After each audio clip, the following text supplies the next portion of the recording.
A countless multitude of people gathered at the gates of the demonic Murim Alliance, also called the Demon Palace.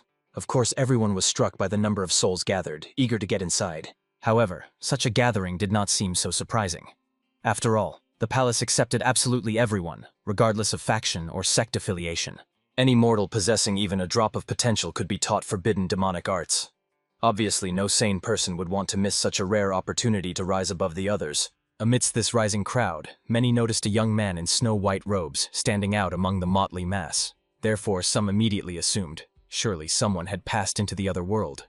The old man's conjectures seemed very strange to his companion, since the competitions in the 10 demonic palaces had not even begun yet.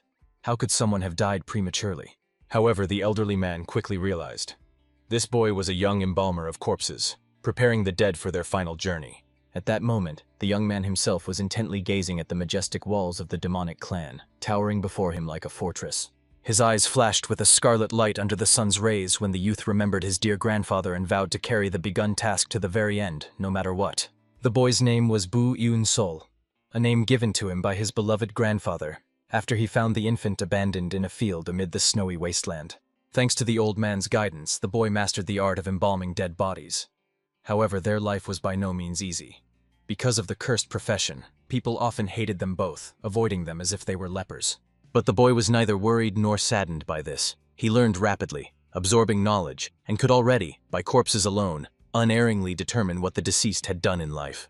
For example, by the gait and well-developed leg muscles, one could conclude the deceased had devoted years to mastering the blade, and that means the dead man was a skilled swordsman who had learned the way of the sword. Grandfather always praised the boy for his sharp, perceptive gaze, for the heavens themselves had granted the grandson a rare gift, to see what is hidden from the eyes of ordinary mortals.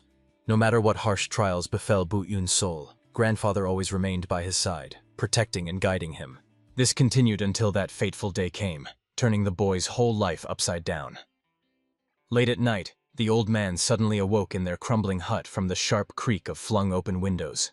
A fierce wind had broken out outside, causing even the bamboo in the grove to eerily creak under the gusts of the storm. Peering into the impenetrable darkness, the old man quickly realized he was clearly being sought by ill-wishers thirsty for blood. Good people would never appear so secretly in the middle of the night. Immediately, he hurried to shake the boy by the shoulder so that he would wake up from sleep at once. With a strained smile, grandfather suggested to his grandson to play an interesting game. He should try to portray a dead man as convincingly as possible, without giving himself away by a single movement. The old man also solemnly promised, if the boy did an excellent job this time, then grandfather would definitely buy him new clothes and a real sword, which the boy had dreamed of for so long. After these words, he carefully laid the grandson in a wooden coffin and began slowly closing the lid. Only at the end did the man, with a warm smile, ask Bu Yun Sol to try to prolong the game until dawn, not leaving earlier than necessary. Ignoring the surprise and bewilderment on the grandson's face, the old man hastily slammed the coffin shut, hiding the boy from prying eyes. Then he took out his long dusty blade, which he had not wielded for many years, and decisively flung open the door, stepping out to meet the danger. A stranger emerging from the darkness sarcastically praised the old man who had hidden from the world for so many years like the most despicable rat trembling in a hole. Only then did the unknown visitor, hiding his face under a hat, call the grandfather the demonic blade of all 8 branches, a legend about whom bloody legends were told. Outwardly the most ordinary peaceful embalmer. In reality, he was the legendary warrior named Bu Yang. Obviously, the old man had not heard his real name for a long time since the days when he permanently left the position of deputy head of the palace, renouncing the past. However, the visitor was truly enraged that the famous warrior had refused a high position in order to earn a living by such a miserable and despicable craft. Therefore, the angry demon immediately furiously attacked the old man without hesitation. However, the man stopped the swift strike with astonishing ease, calmly explaining, he took up the work of an embalmer not at all to earn a living. No, he wished to repent for all the sins of the past, atoning for the bloody guilt before the world. In the end, the elder agreed without protest to give his life to the one who came for his tormented soul. But in return, he only asked to go far away from the house. After all, despite his bitter fate, the man did not want innocent people, unrelated to his sins, to suffer. The visitor eventually agreed to these fair conditions. Turning around, the demon began to slowly walk away, but as a farewell ordered, the old man must not even think about cowardly fleeing to save his worthless life. Only by the arrival of the long-awaited morning did the boy finally finish his agonizing game of the dead and struggled to get out of the cramped coffin. He simply could no longer endure the chilling cold inside. Although the boy longed to receive the promised form and sword, he was ready to give up the reward. Waiting was unbearable anyway. Moreover, it seemed strange that grandfather had disappeared somewhere. It was extremely unusual. He had never left during their games before. So Bu-eun's soul initially assumed the clients had called Grandpa to prepare another deceased person. After that, the boy sighed bitterly, because people did not consider them human due to their cursed work as embalmers, defiling dead flesh. However, to his greatest surprise and horror, when the young man stepped into the yard, he immediately saw crimson traces of a recent fierce battle baked into the ground. Immediately after this heart-wrenching discovery, the boy felt something wrong, chilling the blood in his veins. Therefore, he immediately took off and ran wherever his eyes could see, not caring about the road. It is unknown how long he rushed headlong before he finally exhausted himself and stopped, gasping for breath. However, all the boy found at the end of the path was his beloved grandfather, who had been beaten to death by that demonic monster who knew no mercy. Of course, the terrified boy immediately rushed to the dying old man, who by that moment had lost both his hands, cut off in the fight. The boy desperately tried to understand what had happened to Grandpa and how he could help in any way. The elder, with a heavy, barely noticeable smile, apologized that it was time for him to leave this world. He asked his grandson not to abandon the embalmer's work even after his inevitable death, continuing the tradition. Because the man spoke with his last strength, he began choking on his own blood, bubbling in his throat. But despite the agonizing agony, Grandpa did not fall silent. He begged that the grandson should not even think about avenging him. Revenge would only bring sorrow and destruction. Then, for the first time in his short life, Bu-eun's soul experienced a truly primal horror that chilled the soul. His eyes filled with a bloody light as he swore. He would not forgive those scoundrels who did such a thing to his only beloved person. The boy even wanted to follow his grandfather to the other world, to the realm of the dead. After all, the old man always repeated, there is no difference between hell and the world of people. Both are full of suffering. Therefore, the boy thought, it would be better to go to the underworld with the old man than to remain here completely alone, without a single kindred soul. The old man only smiled heavily and wearily. It seemed to him that it would be much easier to accept inevitable death and leave peacefully.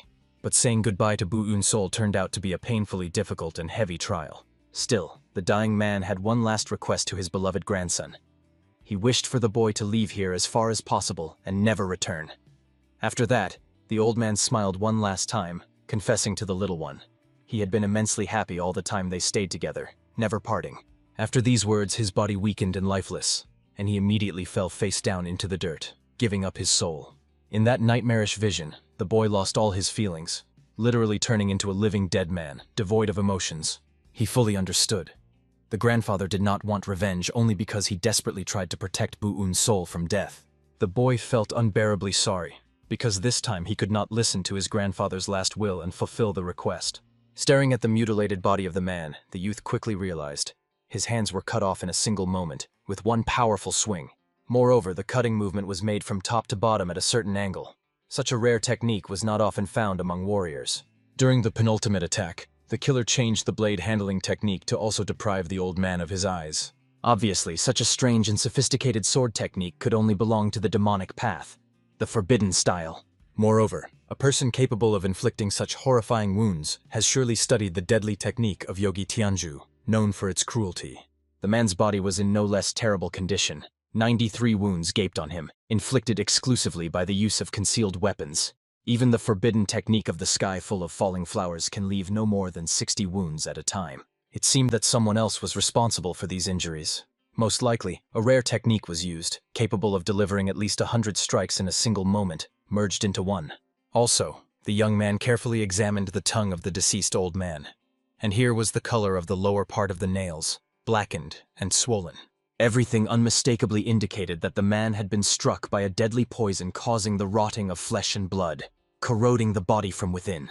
Therefore, the killer was a person from the demonic path, trained in the forbidden technique of yoga and possessing hidden weapons of the highest caliber, as well as using rare poisons that cause the flesh to necrotize. There were very few such skilled warriors in this vast world. You could count them on one hand. Therefore, Bu-eun's soul was obliged to find this person, no matter what, even at the cost of his own life. Remembering this heartbreaking event now, the boy did not even notice how he began to cry uncontrollably right over the agreement paper he was holding in his hands. Of course, the guard's warriors were amazed by the boy's strange behavior, not understanding the reason for the tears. However, considering his young age, they thought he simply got scared when he saw the liability waiver agreement for the participant's life and health. Therefore, the stern man condescendingly recommended the boy to get lost if he was afraid to put his bloody fingerprint on the contract. But when the guard leaned closer to the guy, he noticed with surprise, despite the tears of sorrow blurring his eyes, the youth cold-bloodedly bit his finger, letting out scarlet blood. Immediately after that, he decisively placed the fingerprint on the paper without flinching. Recalling that cursed moment when his grandfather took his last breath, all Bu Eun-sol could say. Since then, his life began to fall apart like a shattered mirror. He was left with absolutely nothing except to step onto the demonic path of revenge, soaked in blood. Therefore, he came to this contest to begin his long-awaited vengeance, no matter what price he had to pay.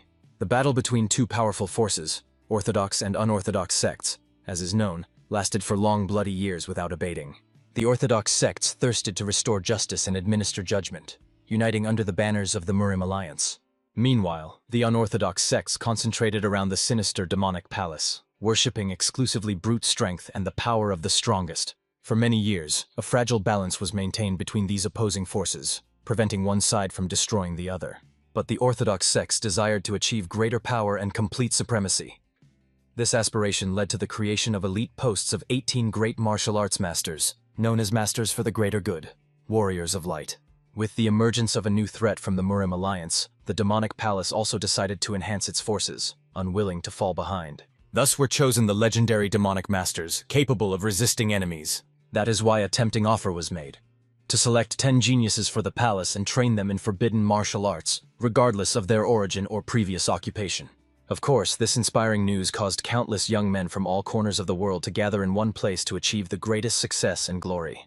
Finally, Bu Eun-sol decisively passed through the majestic main gates, immediately noticing many people curiously looking at him. Soon they all lost interest in the unremarkable boy and turned away. But the boy himself felt from some contenders a very impressive and sinister aura of power, radiating in waves. Surely among all these gathered people there would be at least one who was connected to the killer of his grandfather, directly or indirectly. What the young man knew for certain, the killer possessed such incredible fighting skill that the boy could not even imagine in his wildest dreams. To avenge such a devil in the flesh, Bu Eun-sol himself needed to become a true master of martial arts, reaching the heights of power. But now, having absolutely nothing behind him except hatred and determination, becoming one of the 10 demonic masters was his only chance to grow stronger and get closer to his goal. Finally, at this solemn moment, a respected old man with a piercing gaze stepped onto the platform accompanied by faceless guards. He majestically introduced himself to the assembled. His name was Ho Myung-gak, the chief instructor of the palace. He was also known by a fearsome nickname, the Golden Dagger with Bloody Eyes, striking terror into enemies. Of course, all the gathered youths immediately opened their mouths in genuine admiration. After all, they were given the rarest honor, to see with their own eyes the legendary figure of the Golden Dagger with Bloody Eyes. Ho Myung-gak angrily explained the rules. In this sacred place, 10 geniuses from various demonic sects scattered around the world would be chosen. Those few lucky ones who pass all the prepared trials with honor will be able to become worthy candidates for the place of one of the 10 legendary demonic masters. As the first trial, the martial arts masters of the demonic palace had to carefully test the abilities of the gathered youths, assessing their potential. Of course, none of those present could have guessed that the first trial would be so unexpected. Everyone was preparing for a bloody fight, honing their technique. But at that moment, the stern masters who had approached already began the inspection, methodically feeling their bodies as if they were cattle at a fair. In the end, those who passed the selection quickly calmed down, realizing their physical condition was quite good for training. But Bu Eun-sol became seriously worried, as his physical abilities were by no means at the best level. Years of working as an embalmer did not contribute to muscle development. The boy was worried that he would be sent away immediately, without even a chance to prove himself. But finally, one of the formidable masters approached him and began to feel his fragile body. However, obviously the experienced fighter immediately felt the young man's physical condition was in a terrible, deplorable state. Honestly, the warrior was in complete shock that this frail boy had even come here to participate in deadly competitions. However, his thirst for victory and determination could not be ignored. It literally radiated from every pore. Still, the master could not count on this burning fact alone to let the boy pass further in the selection.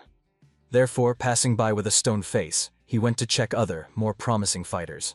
In principle, the boy himself was not the least bit surprised by the circumstance that had arisen. All he had done in his short life was to care for lifeless corpses, preparing them for burial. So such a physical test was clearly beyond his capabilities. That was obvious. However, the boy sincerely believed this was far from the end of his thorny path to revenge. After the completion of the first brutal selection, the first dissatisfied with the testing results appeared, boiling with indignation.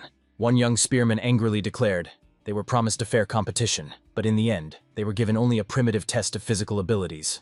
Obviously, the warrior considered this an outrageous injustice, which caused a contemptuous smirk from the golden dagger. Ho Myung-gak patiently explained to the spearman, "When it comes to mastering martial arts, bones and muscles are the most important detail, the foundation of strength. This test was aimed at mercilessly weeding out those weaklings who cannot be taught forbidden arts." But at the same time, the boy dares to protest so boldly, without even passing the most basic elementary check. However, what angered Ho Myung-gak the most was something else. The spearman named Hek Ren-un was firmly convinced that all candidates had the sacred right to at least have the opportunity to fight and prove their worth. In the end, the instructor felt the full force of Hek Ren-un's rage. He began to be pressed to the ground by an invisible force, like a miserable insect under a boot.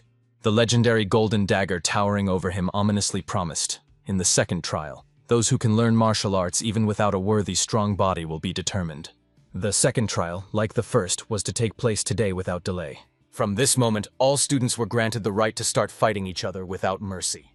The main condition: the trial would end only when there was just one survivor left, the last one standing. Of course, all the guys were shocked and stunned by the fact that they were forced to mercilessly kill each other, even though they were formally on the same side, serving the demons. But the spearman Hek Ren-un gripped his spear tighter in his hands, filled with iron determination. He knew perfectly well, if he was destined to kill, he would simply aim at the weakest opponents and start the bloody fight first, not giving them a chance to recover. First of all, the warrior decided to attack Bu-un's soul, whom he obviously considered the weakest link among all the contenders, which was not surprising, given his frail appearance and lack of musculature. Therefore, the spearman menacingly spun his deadly spear in the air, then threw it at the boy like lightning. However, it later turned out, this spear was actually intended for a completely different person standing nearby. The weapon struck the young warrior right in the belly, piercing through. The spearman grinned joyfully, anticipating he would finally be able to kill the first victim and begin his ascent. The unfortunate one only wheezed plaintively, desperately clutching the spear shaft and trying to pull it out of his bleeding body. But in the end, nothing could be done. Strength rapidly left the dying man. Therefore, the first fallen helplessly collapsed to the ground, bleeding profusely, the scarlet blood spreading in a puddle. Bu-un's soul quickly realized why the young man died so suddenly, not lasting even a minute. The spearman had managed to aim precisely between the ribs and pierced the heart with a single precise strike. After that, the villainously laughing murderer suggested to the other cowards to attack him all at once. Then they would die just as quickly and pitifully as that idiot who boldly dared to annoy him. Observing the daring antics of Hek Ren-un, the golden dagger realized. This guy decided to take the initiative and intimidate the others, but it turned out to be completely useless and foolish. Overall, the old man expected that among those gathered there would be plenty of worthless trash, unworthy of training. Obviously, the other masters fully agreed with Ho Myung-gak. After all, such behavior in that situation showed how dangerous you were. It was equivalent to drawing a huge target on your own back, attracting enemies. But still, his brazen act made the other frightened youths stir, breaking away from their places. Everyone immediately began to panic, not knowing what to do best. Because obviously if everything continued in the same spirit, a real bloody massacre without rules would begin. In the end, one of the young men, mortally afraid that he might be killed first, suddenly betrayed his comrades and attacked the one standing nearby. However, he was promptly stabbed by another enemy who stealthily crept up behind him, taking advantage of the confusion. As a result, the arena was filled with genuine despair and a mad slaughter that overwhelmed everyone. Ho Myung-gak, cold-bloodedly watching this whole massacre, perfectly understood. The less these kids are accustomed to the sight of death, the easier the fear of death will paralyze their minds, depriving them of the ability to think rationally. However, unexpectedly, he noticed some very interesting specimens on the blood-stained arena standing out from the crowd. These young men also caught the close attention of the master responsible for testing the physical abilities of the candidates. The two unusual specimens turned out to be two guys who, despite all this bloody massacre around, calmly observed what was happening from the side, as if it did not concern them at all. Bu-un's soul did nothing because he perfectly understood. All these kids were simply fools, unable to think. They were so afraid of death that they simply decided to shut off their brains and act instinctively. And yet the golden dagger with bloody eyes clearly said, "The trial will end only when there is one survivor." So the essence of the task was far from senseless killings, but survival at any cost. Of course, if you calm down and keep your wits about you, this task could be easily completed while conserving strength. So for the sake of his late grandfather, the boy solemnly promised he would definitely survive this insane slaughter, no matter what it took. At that moment, one of the fighters especially distinguished himself on the battlefield, skillfully wielding maces on long chains. However, after dealing with another unlucky opponent, he noticed a strange boy who was pitifully sneaking among piles of corpses. It seemed the unfortunate one was trying to hide among the dead bodies, avoiding the fight. However, Bu Yun-sol was not hiding at all. He was simply methodically analyzing the wounds left on the bodies of the fallen and trying to understand which technique had killed these people. This could be useful for survival. And now the sneaky agile fighter decided to kill this overconfident boy to remain the last survivor in this bloody massacre. But the boy managed to dodge the deadly blow at the last moment. However, he completely forgot about the wooden box behind his shoulders. So after a direct hit from the mace, the box shattered into tiny fragments, scattering across the ground. Noticing the contents of the box, the attacker only sneered contemptuously at Bu Un-sol, considering him a pathetic dealer of funeral supplies, unworthy of attention. The boy himself hastily crouched to the ground to gather his precious belongings scattered everywhere. These things were incredibly dear to his heart. After all, he found them after saying goodbye to his grandfather and returning to the empty house. This was the very armor he so desperately wanted to obtain, as well as the beautiful blade promised by his grandfather. In the note attached to the gift, the man congratulated his beloved grandson on his birthday one last time and wished him happiness. Of course, now the crazed boy greedily looked around at his blade, ready to smear it in the blood of enemies just to take revenge. Seeing the fury and determination of Bu Un-sol, the opponent immediately menacingly spun his deadly mace to attack and finish off the impudent one. He knew perfectly well the youth would not succeed in doing anything wielding such a weak short sword against a long weapon. But at that moment the second surviving contender arrived, who unexpectedly struck this impudent one with his swift blade. Immediately after, the stranger addressed Bu Un-sol, thanking him for so successfully distracting the useless opponents, giving the opportunity to attack from behind. However, Bu Un-sol paid absolutely no attention to his words, carefully examining the things he had brought from home. Therefore, the savior quickly concluded. Although the boy was quite quick and nimble, he had never trained in martial arts in his life. It was obvious. The warrior with the scar was fully aware. He could easily kill Bu Un-sol with one strike at any moment. However, he did not manage to do anything, as another enemy had already sneaked up from behind, with whom he urgently had to deal, repelling the attack. At that moment, paying close attention to the boy with the scar on his face, Ho Myung-gak recognized his blade. So the golden dagger wanted to understand who this mysterious boy was, since he had inherited the legacy of once the greatest warrior of the past. The assistant immediately hurried to introduce the boy. His name was Nin Yun-gan, and according to rumors, he found the instructions and sword left by the legendary master deep in the mountains, in a forgotten cave. Obviously, because the guy was self-taught, his techniques were still flawed and full of annoying gaps and shortcomings. But now he could literally be considered the unofficial student of the great master of the past, having absorbed the knowledge. Although his foundation was weak, he was a good candidate for the position of one of the 10 demonic masters. So even now, in this brutal trial, he could defeat all the other contenders. But the Golden Dagger considered it a huge unforgivable mistake to give such a legendary sword and martial art to novices like Nin Un-gan.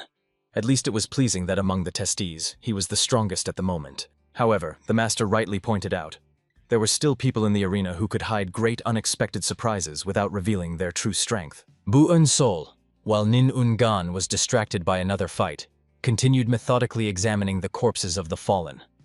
The slashing wound on one of them was quite rough and uneven, revealing the killer's inexperience. While the protagonist examined various wounds, studying the enemy's techniques, Nin Un-gan had already dealt with all the remaining opponents, crushing them. He basically expected that Bu Un-sol would remain the last opponent, and they would face off like this in a final one-on-one battle.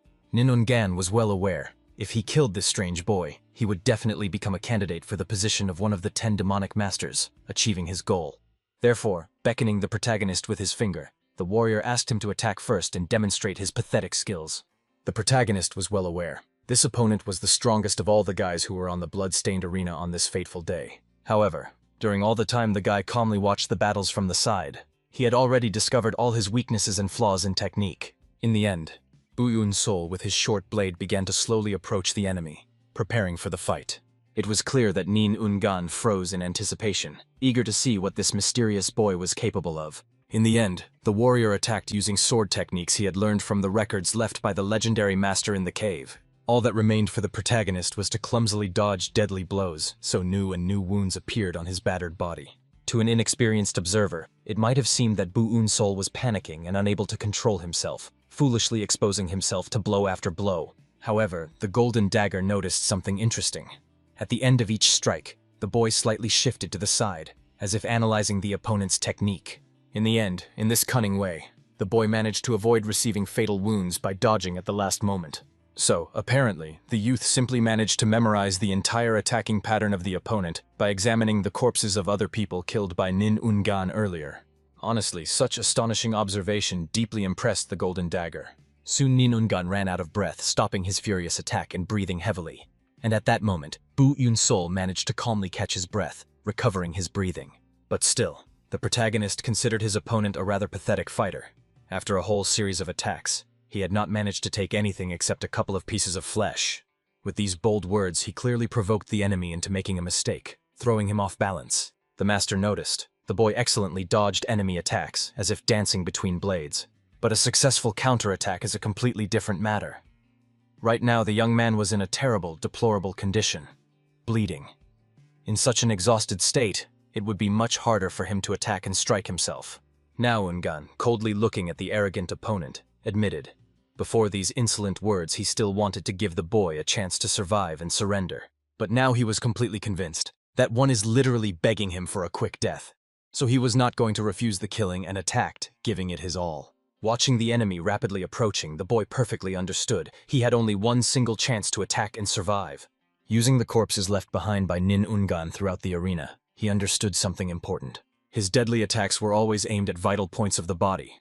In particular, the most important for him were the heart and the victim's head. That is precisely why, if a warrior is determined to kill the enemy for sure, he will aim exclusively at the upper part of the enemy's body, not wasting strength on anything else. And at this critical moment, the boy suddenly ducked, dodging a deadly attack by a hair. After that, he aimed at the enemy's vital point, using the last chance. He remembered the wise words of his grandfather. He explained that blood flow in the solar plexus is very difficult to control even for the most skilled martial arts masters. Therefore, even if an ordinary child hits this vulnerable spot with all their might, they can easily leave an adult unconscious, paralyzing them. For this reason, using his last feeble strength, the protagonist fiercely attacked. And in the end, with his short blade, he pierced his enemy's neck, cutting an artery with one precise movement. Obviously, after this deadly blow, Nin Ungan, flooding everything around with scarlet blood, died almost instantly, helplessly collapsing to the ground. The protagonist, with his last strength, rose to trembling legs and, looking at the golden dagger with bloody eyes, wanted to find out. Had he passed the test worthily? Of course, everyone present was absolutely surprised that Bu-eun-sol emerged as the winner. Even Ho Myung-gak placed much more hope on Nin Ungan's student because of his excellent physical condition and mastery of the blade. But still, the instructor ordered to beat the drums as a sign of the solemn completion of the second brutal test, after which he congratulated Bu-eun-sol on having passed this test, proving his worth. However, listening to the dull sound of the drum, Bu-eun-sol suddenly found himself somewhere in the dark corners of his memories, wandering in an absolutely white space without boundaries. The old man was looking for his beloved grandson, glancing around. Of course, the boy immediately ran joyfully to the man to greet him. However, the grandfather did not see him, which was extremely strange, considering that in this nightmarish vision his eyes were gouged out, gaping with empty voids. After this heartbreaking vision, Bu-eun-sol hastily came to his senses, awakening from oblivion. He found himself in a cramped ship cabin. In this room, besides him, there were many other fighters looking at him as if he were a madman who had lost his mind. Then the boy listened to the monotonous noise of the waves splashing outside the ship. Obviously, he lost consciousness after heavy blood loss, and they dragged him here, onto the vessel. All the wounds on his battered body were quite serious, deep, but now the lad hardly felt any pain, which seemed strange. So, most likely, the demonic palace employed some skilled healer to help him and heal the wounds. Moreover, the young man wanted to know what kind of people were around him, examining them. They were all physically well built, like born warriors. Some of their faces were familiar. Apparently, all these guys had passed the first harsh test of physical abilities. However, it was clearly visible with what contempt they looked at the protagonist, which was quite expected after his pathetic performance. However, the protagonist barely came to his senses and realized what was happening around when one of the stern masters appeared above his head. He ordered the guys to go out onto the deck. After all, they had already arrived at the location of the next trial, called the Hellish Path. After that, the young man descended to the deck and asked that the test subjects follow him closely without falling behind. It turned out that the ship had stopped near the blood-red scorched lands, decorated with dried sand and parched soil cracked under the sun. The essence of the task was that the guys had to live in this cursed place for a certain time, undergoing the trial. Moreover, the examiner strictly demanded that they hand over all their clothes and weapons, change into what they were given, and take the swords prepared in advance with them. Further, the choice was already up to the test subjects. They could choose any cave they liked and enter it, setting up a dwelling. In the end, under the protagonist's watchful eye, the young men began to spread out over the territory, looking around different caves with curiosity. Some found quite comfortable caves, practically dry and spacious inside, and some simply quarreled over the best spots, trying to figure out who noticed them first and has the right to occupy them. Watching all these people, Bu Yun-sol realized one thing. None of them understood what was really happening. In the second test, these fools completely lost their sense of urgency and danger, dulling their vigilance. Moreover, the protagonist paid close attention to the fact that many of those who passed the exams were dressed luxuriously and richly. It seemed as if they were all heirs of some influential noble family's spoiled offspring. This was true. The first gathering point was created solely to weed out those who might die the fastest, unable to withstand the load. The examiner who approached the test subjects from behind was surprised that Bu Un-sol still hadn't chosen a cave, acting too slowly and indecisively. Although now was definitely not the time to wander around the area wasting precious time. In fact, the man approached the boy because he had been interested in him from the very beginning because of his behavior. But the master did not expect that this frail guy would pass the second bloody test, surviving the slaughter. Therefore, now, urging him on, the examiner wanted to find out, what choice would the mysterious young man make in the end? The boy pointed to the first cave that caught his eye, without thinking for long. However, some incomprehensible viscous substance was oozing from this cave, looking disgusting.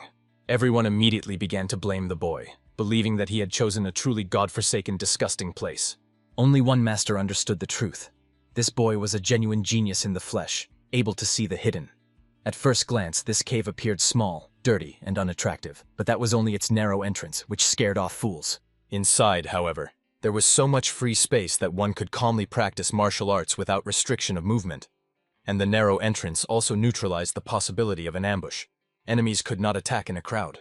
Of course, most people avoided this cave because of its repulsive appearance, but Bu Yun-sol had calculated everything in advance. As soon as everyone decided on the choice of cave, the examiners immediately handed out special clothing and the promised weapons. After that, the chief master gathered all the candidates to explain what mission they had next on the Hellish Path. As is known, on the Hellish Path there were 10 battle halls belonging to different sects. In each of them, the examinees could learn one of the martial arts of the demonic sections, mastering the secrets. Whether to study all or just one was decided by the examinees themselves, at their own discretion.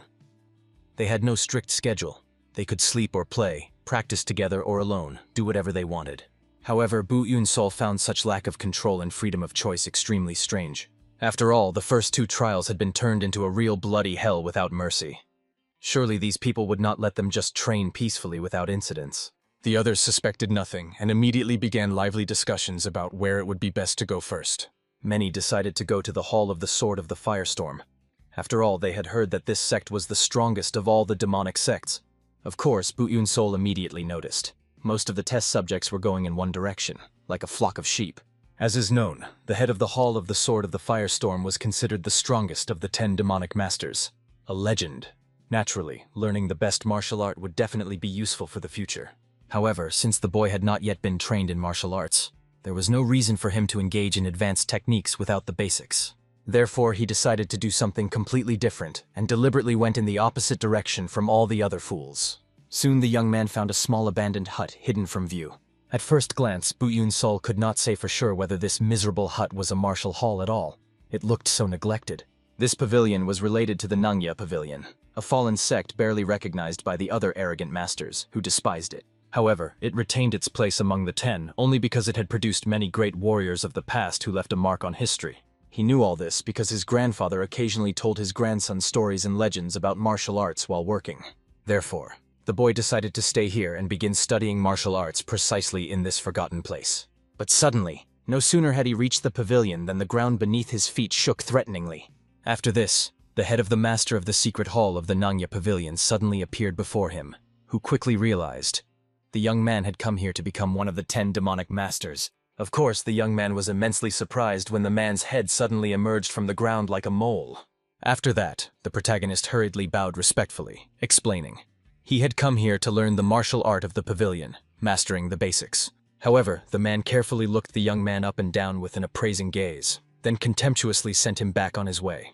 Initially, the master, in principle, did not intend to teach anyone this year, especially did not want to take on such a frail young man like Bu-eun's Sol, who looked on the verge of death. However, the boy had heard, mastering the martial art of the Nangya pavilion could grant the most powerful life force in the world, strengthening the body. The man was very surprised that Bu-eun's Sol was so well informed about their martial art, although the sect was forgotten. However, the problem was that even true geniuses had great difficulty mastering the true techniques of this hall. After all, the techniques originated in body reconstruction, breaking bones. And in Bu-eun's Sol's current pitiful state, he would have died before a day of torment.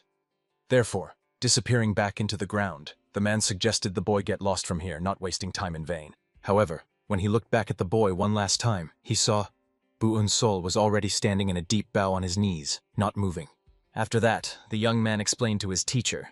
He had to politely and properly greet his master as a diligent student, showing respect. In the end, after this persistence, the man was convinced.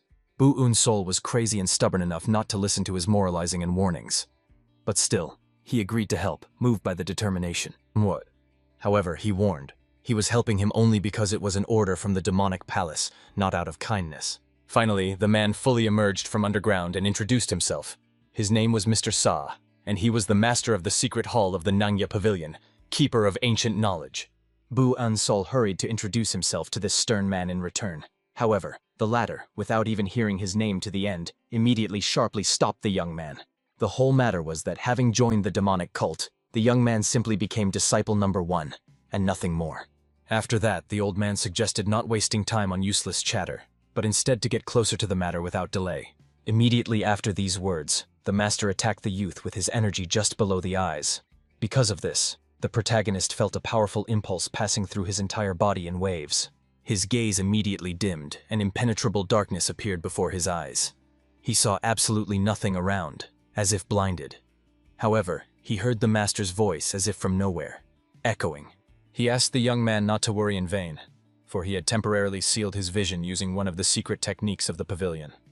After all, the main unarmed martial art Bongak required this. It was a mandatory procedure for mastering the Path of the Beast. The Path of the Beast is a martial art that brings all a person's senses to the absolute maximum, and also raises reflexes to the level of a wild animal, sharpening instincts. Unlike other advanced martial arts, the essence of the techniques of their sect heavily depended on the personal abilities and enlightenment of the practitioner. That is why even the basics of the Path of the Beast are studied as difficultly as any other advanced high-level technique. It is precisely because of this incredible difficulty that the number of those ready to accept these harsh trials has significantly decreased over time, almost disappearing. However, if the boy can successfully learn the Path of the Beast, it means he will gain the abilities of a wild predator, transforming. In principle, looking at the Radiant Master, the protagonist also saw the energy of a wolf, released from his body, enveloping him like an aura. But of course, Master Sa warned, most students do not live to reach such enlightenment, dying in agony. Therefore, bowing, he warned the young man. He had about an hour to get used to blindness. Then the mentor would return to check on him and assess his progress. In the end, the protagonist remained in complete darkness, unable to look around or see anything at all. They say that after losing sight, all other senses become extremely sharp. But so far, no such miracle had happened to him, to his disappointment. However, the master assured him, adaptation takes about an hour, no more. But to the hero, this hour seemed painfully long and endless. So he wished to get used to it as soon as possible, not wasting precious time. In the end, the young man began crawling on the ground, roughly imagining where he was and what was around him. All because he knew perfectly well. In this place there were countless martial arts masters fighting each other for the position of the demonic master. If he was destined to fall behind in training, he definitely would not survive among the competitors. However, suddenly the boy imagined someone appearing behind him, as if preparing to strike. Therefore, he hurriedly jumped aside and immediately, rolling over, fell to the ground, losing his balance. Only now did the protagonist realize an important truth. Having lost his sight, he must first pay attention to his sense of balance in order not to fall. Soon, after an hour had passed, the master came to check on the student. The mentor expected to see a boy wandering through the grass like a lost blind man, helplessly bumping into objects. However, he saw the protagonist was in the midst of his training, moving confidently. This was extremely unusual, because usually after losing sight, a person simply passively waits for the other senses to sharpen on their own. This very boy was actively moving, and it seemed even imagining an opponent trying to fight him, practicing movements. Perhaps for this reason he adapted significantly faster than all the other students had before. So, having made sure that student number 1 was already accustomed to the pitch darkness, the master decided to move on to the next stage of training. After which he drew the blade from behind his back to see how the boy would manage to dodge his swift strikes. Thus, in such a harsh regime, 3 long agonizing days passed without respite. However, all the protagonist had endured so far were constant brutal beatings from his merciless master, who knew no mercy. Honestly, even Mr. Sei was surprised. After 3 days, the protagonist had no questions about the training methods. He simply continued to silently take the blows, got up, and took new ones without complaining. Therefore, unable to bear it, the master decided to find out. Why was the hero not curious about how to properly dodge or what techniques the mentor used? However, Bu-eun's soul hastened to recall the teacher's words. The essence of the pavilion's teaching lies in the personal abilities and enlightenment of the practitioner, not in ready-made instructions. From these wise words, the young man concluded. All the teacher's actions had a valid reason, and one just needed to trust the process. In principle, the master admitted with a satisfied smile. The protagonist was damn right in his guesses. After which he again lunged at him with the sheathed blade to continue beating the boy, testing his endurance.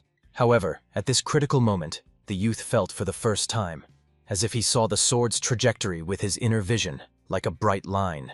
Despite this insight, he could no longer dodge the strike, for the blade was too close to him, almost touching. Therefore, there was no choice. He drew his sword and for the first time managed to block the master's strike, reflecting the attack. Honestly, the mentor was deeply amazed that his student managed to block the silent sword technique after only 3 days of training. It was an incredible achievement. However, the striking force was still great, which caused the protagonist to be hastily thrown away like a splinter. Of course, he sighed in disappointment, realizing he had underestimated the sword technique, and blocking it was much harder than it seemed. The master said nothing, but instead immediately handed the hero a bamboo bottle from which he could quench his thirst. Taking it for ordinary water, the protagonist without hesitation immediately took a big sip. Only later did he feel something was wrong. The cup did not contain water at all. The boy's body began to overflow with energy, as if all the lost blood was instantly restored, returning his strength. It turned out to be water from a divine spring, which the teacher had kept since time immemorial. However, the mentor did not regret giving it away, because he finally met someone worth the investment. After all, Bu-eun's soul was, in his eyes, the most valuable uncut diamond from the world of martial arts, hiding enormous potential. After Bu-eun's soul consumed the elixir, his training became even more diligent and intense. However, despite the master's seriousness in their training fights, the protagonist gradually managed to learn to avoid his strikes by catching their trajectories. So the most astonishing moment was when the boy deflected the master's attack coming from behind. At that point, the mentor stopped attacking altogether. When Bu-eun's soul looked around cautiously, he saw Master Sa laughing joyfully, choking with laughter. After all, he could not believe he had finally found the genius he had wanted to see his entire long life. Immediately after these words, the boy's vision finally began to return, clearing up. And the teacher happily asked the protagonist to forget about becoming one of the 10 demonic masters. Instead, let him become an official disciple of their main sect, dedicating his life to the pavilion. If the protagonist agreed, Master Sa would turn the boy into one of the strongest masters of the demonic path in just 10 years of hard training. The protagonist really considered this tempting offer, understanding, given the skill demonstrated by the mentor, he was not lying about what he could teach him over those years. However, the monster who killed his grandfather was undoubtedly much stronger than the protagonist is now. And in this situation, the martial art of the pavilion will still not be enough to defeat the enemy. Therefore, the young man tried to calmly explain to the mentor he needed to become one of the 10 demonic masters, no matter what. Honestly, the man was even surprised by the young man's determination, but warned. It was impossible to learn all the martial arts of the 10 sections.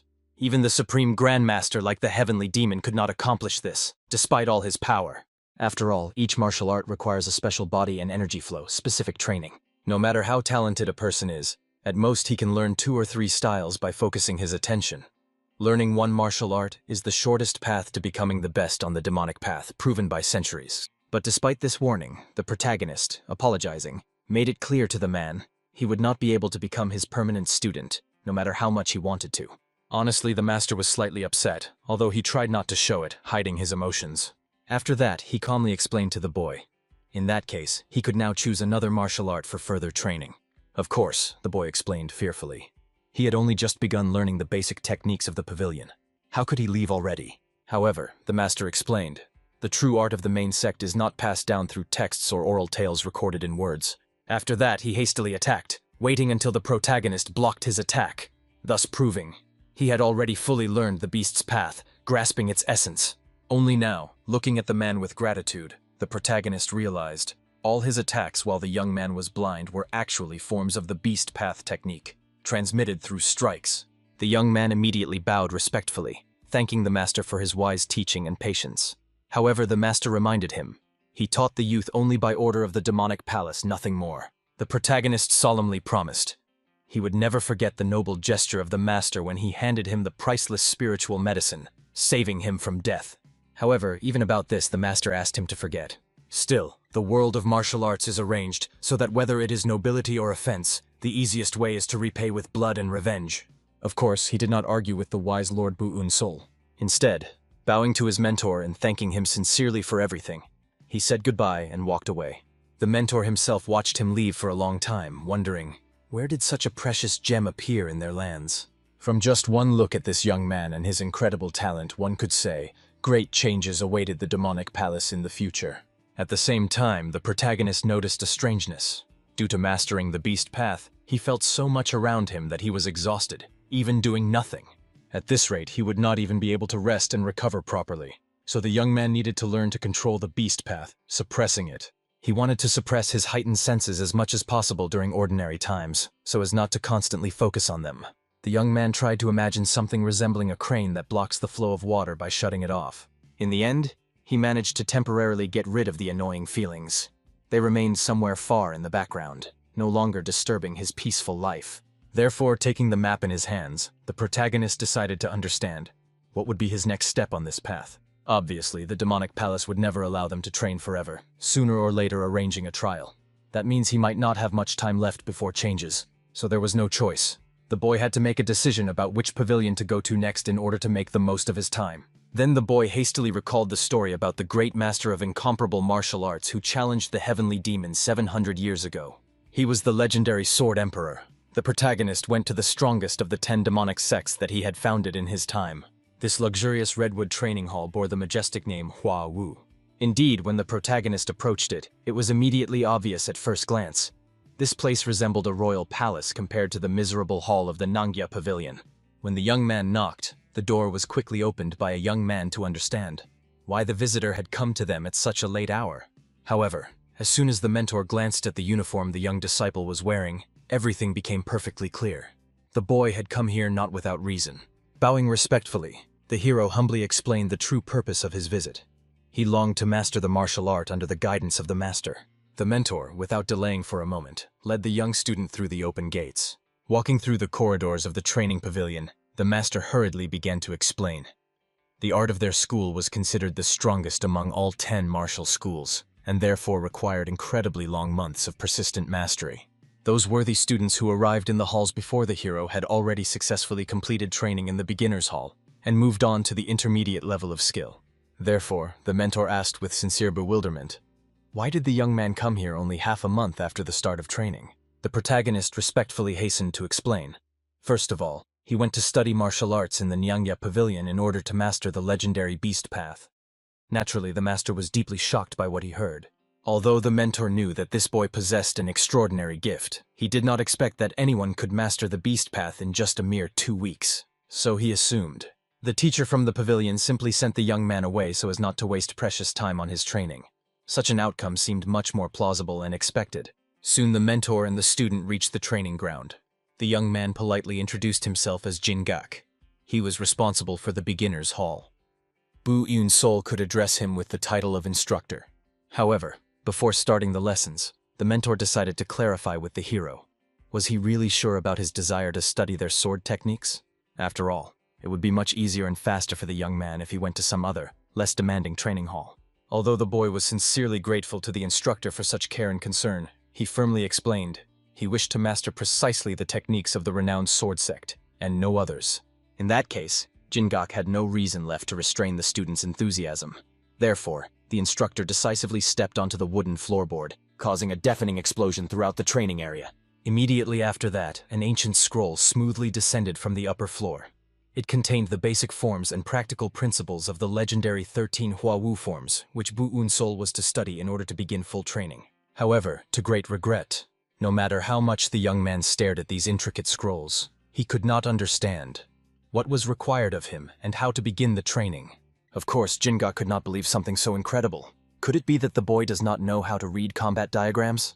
The mentor was thrown into complete shock when he finally became convinced the student really did not possess this essential skill. Bu Unsol had to awkwardly and with obvious embarrassment explain. Before joining the demonic cult, he had never studied the art of fencing, and therefore such diagrams remained a dark forest to him. Such information plunged Jingak into unprecedented amazement. It was strange because in the lists of students he was listed as a full-fledged novice. Moreover, his movements during the second trial did not resemble any of the formal sword styles known in the Celestial Empire. And yet what remained truly astonishing was that the boy could not even read the simplest sword diagrams. However, if you look at this unfortunate situation from another perspective, considering the youth's lightning-fast reflexes and his amazing attention to the smallest details, which he demonstrated during the second trial, he definitely had brilliant hopes for success. Especially if you take into account the boy's prudence in choosing a cave to live in the mountains. So if this gifted student receives proper training from an experienced mentor, it was even hard to imagine what an incredible martial arts monster he could be raised into. In the end, Jingak was not at all upset by the news received. Although the boy did not know how to read intricate diagrams with images of poses, he recognized symbols and hieroglyphs excellently. On the ancient poster, there was an instruction written in calligraphic handwriting: how to master the body and flow without the slightest effort, like a mountain stream. After careful reading, Jingak immediately hurried to explain the essence of the first part. To free the body meant complete relaxation of the muscles and smooth, natural movement when using sword techniques. In particular, the student should relax the abdominal muscles and thigh muscles so that chi energy freely circulates through the body. As a result, the youth relaxed as much as he could at that moment.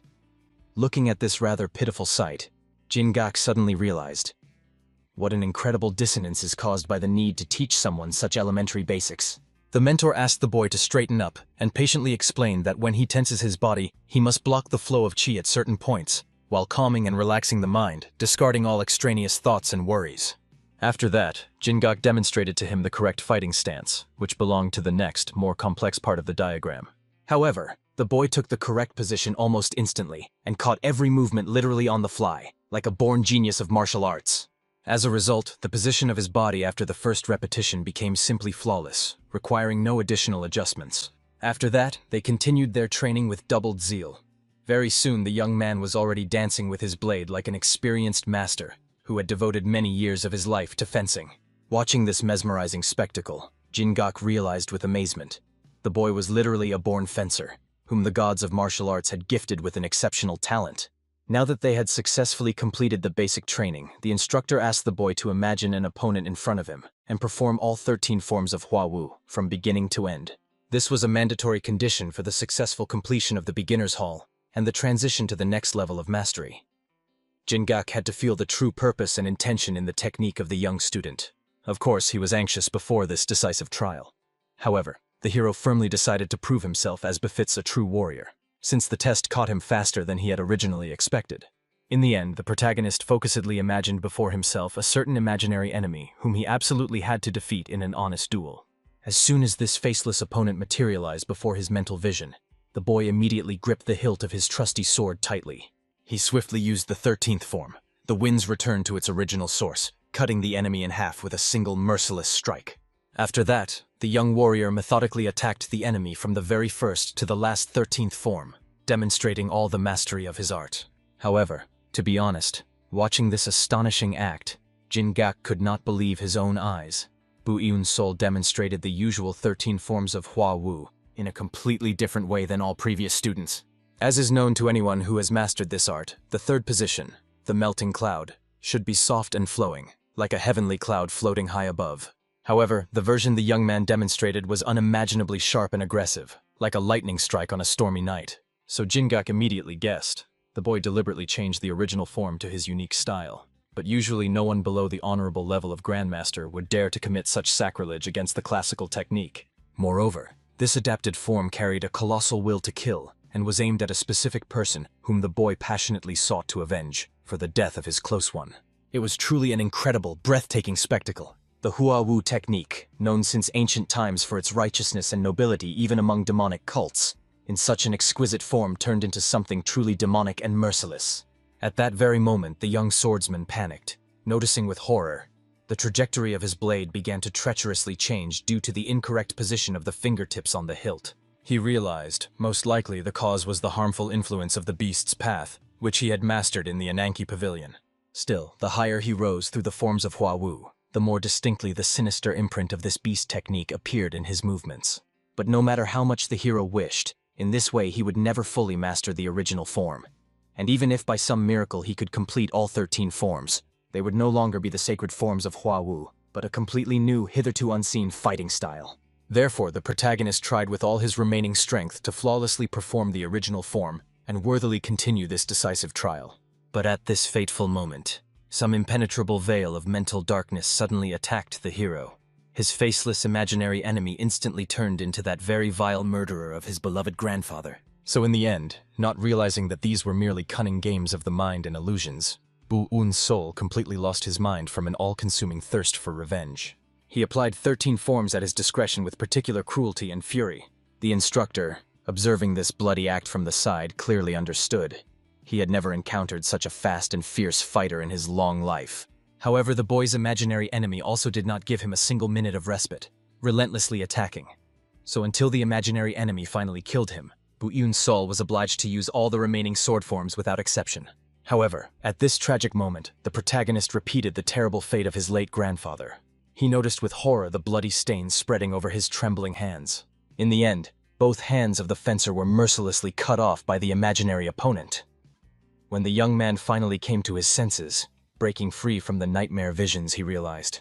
Cold sweat continued to roll down his pale forehead. Watching this sad spectacle, the most logical conclusion for Jingak was that Bu Un's soul had been defeated in his imaginary fight against the ghost of the past. But still, despite this unfortunate outcome, the young student successfully passed the trial. The whole point was that in the beginner's hall, the instructors only evaluated the student's grip and whether he was capable of applying the 13 forms of Hua Wu in a real fight.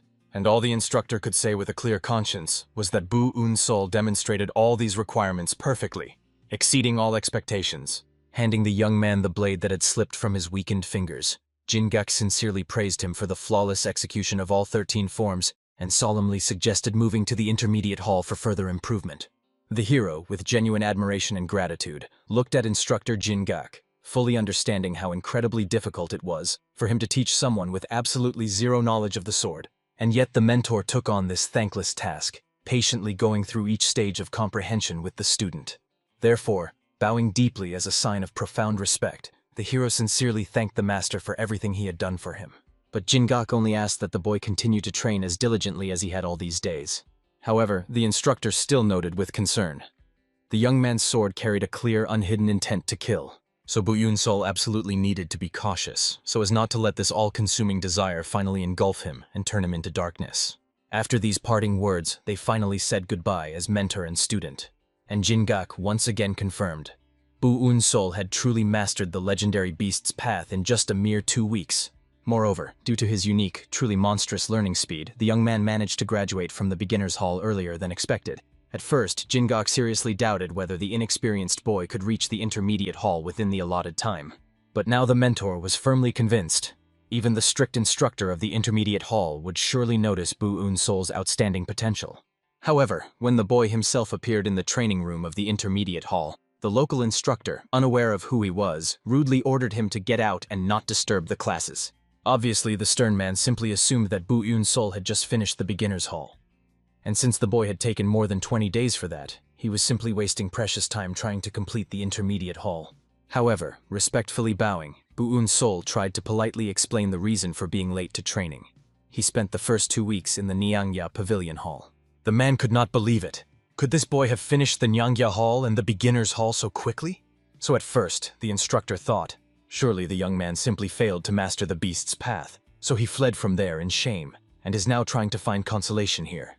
But since the boy did complete the beginner's hall by all the rules, the stern instructor condescended to allow him to join the other students, although the man seriously doubted that the young man would manage to catch up on all the missed material and not fall behind the group. The mentor explained, "The technique of the Hua-Wu sword sect is a martial art consisting of swift, lightning-fast movements. Therefore, if a person does not sufficiently master the sword and control of their body, they might accidentally injure even themselves in the heat of battle. For this reason, the techniques of their sect are extremely difficult to use in real combat. Therefore, the man generously promised not to look at the victories or defeats of the students in duels, but only to consider how well they wield the sword and apply the learned forms." After that, the instructor authoritatively called one of the students forward and asked him to choose a worthy opponent for a training duel. Rising with a sly smile on his lips, the chosen student decided to clarify. "Are there any restrictions on choosing an opponent for the duel?" And upon learning from the mentor that there were no restrictions, the confident young man immediately pointed at Bu-Yun-Sol, mercilessly making him his opponent. Of course, the instructor doubted the correctness of such a choice. After all, this boy had just joined them and was hardly ready for a full-fledged duel. However, the student reminded the mentor. He himself allowed choosing any enemy. But these bold words only further infuriated the instructor. He did not understand. What skill was the student going to demonstrate if he chose as his opponent someone who had just arrived from the beginner's hall? However, rising from his seat, Bu-Yun-Sol explained. He was ready to accept the challenge of this arrogant student. After all, in the beginner's hall, he was taught to wield the sword by instructor Jin Gak. So the young man assumed he could catch up on the missed material faster if he crossed blades with another student in a real duel. However, the mentor of the intermediate hall believed that the boy was only trying to defend his pride. After all, with the skills of just the beginner's hall, he could never win. But since the protagonist had already accepted the challenge, there was no point in arguing.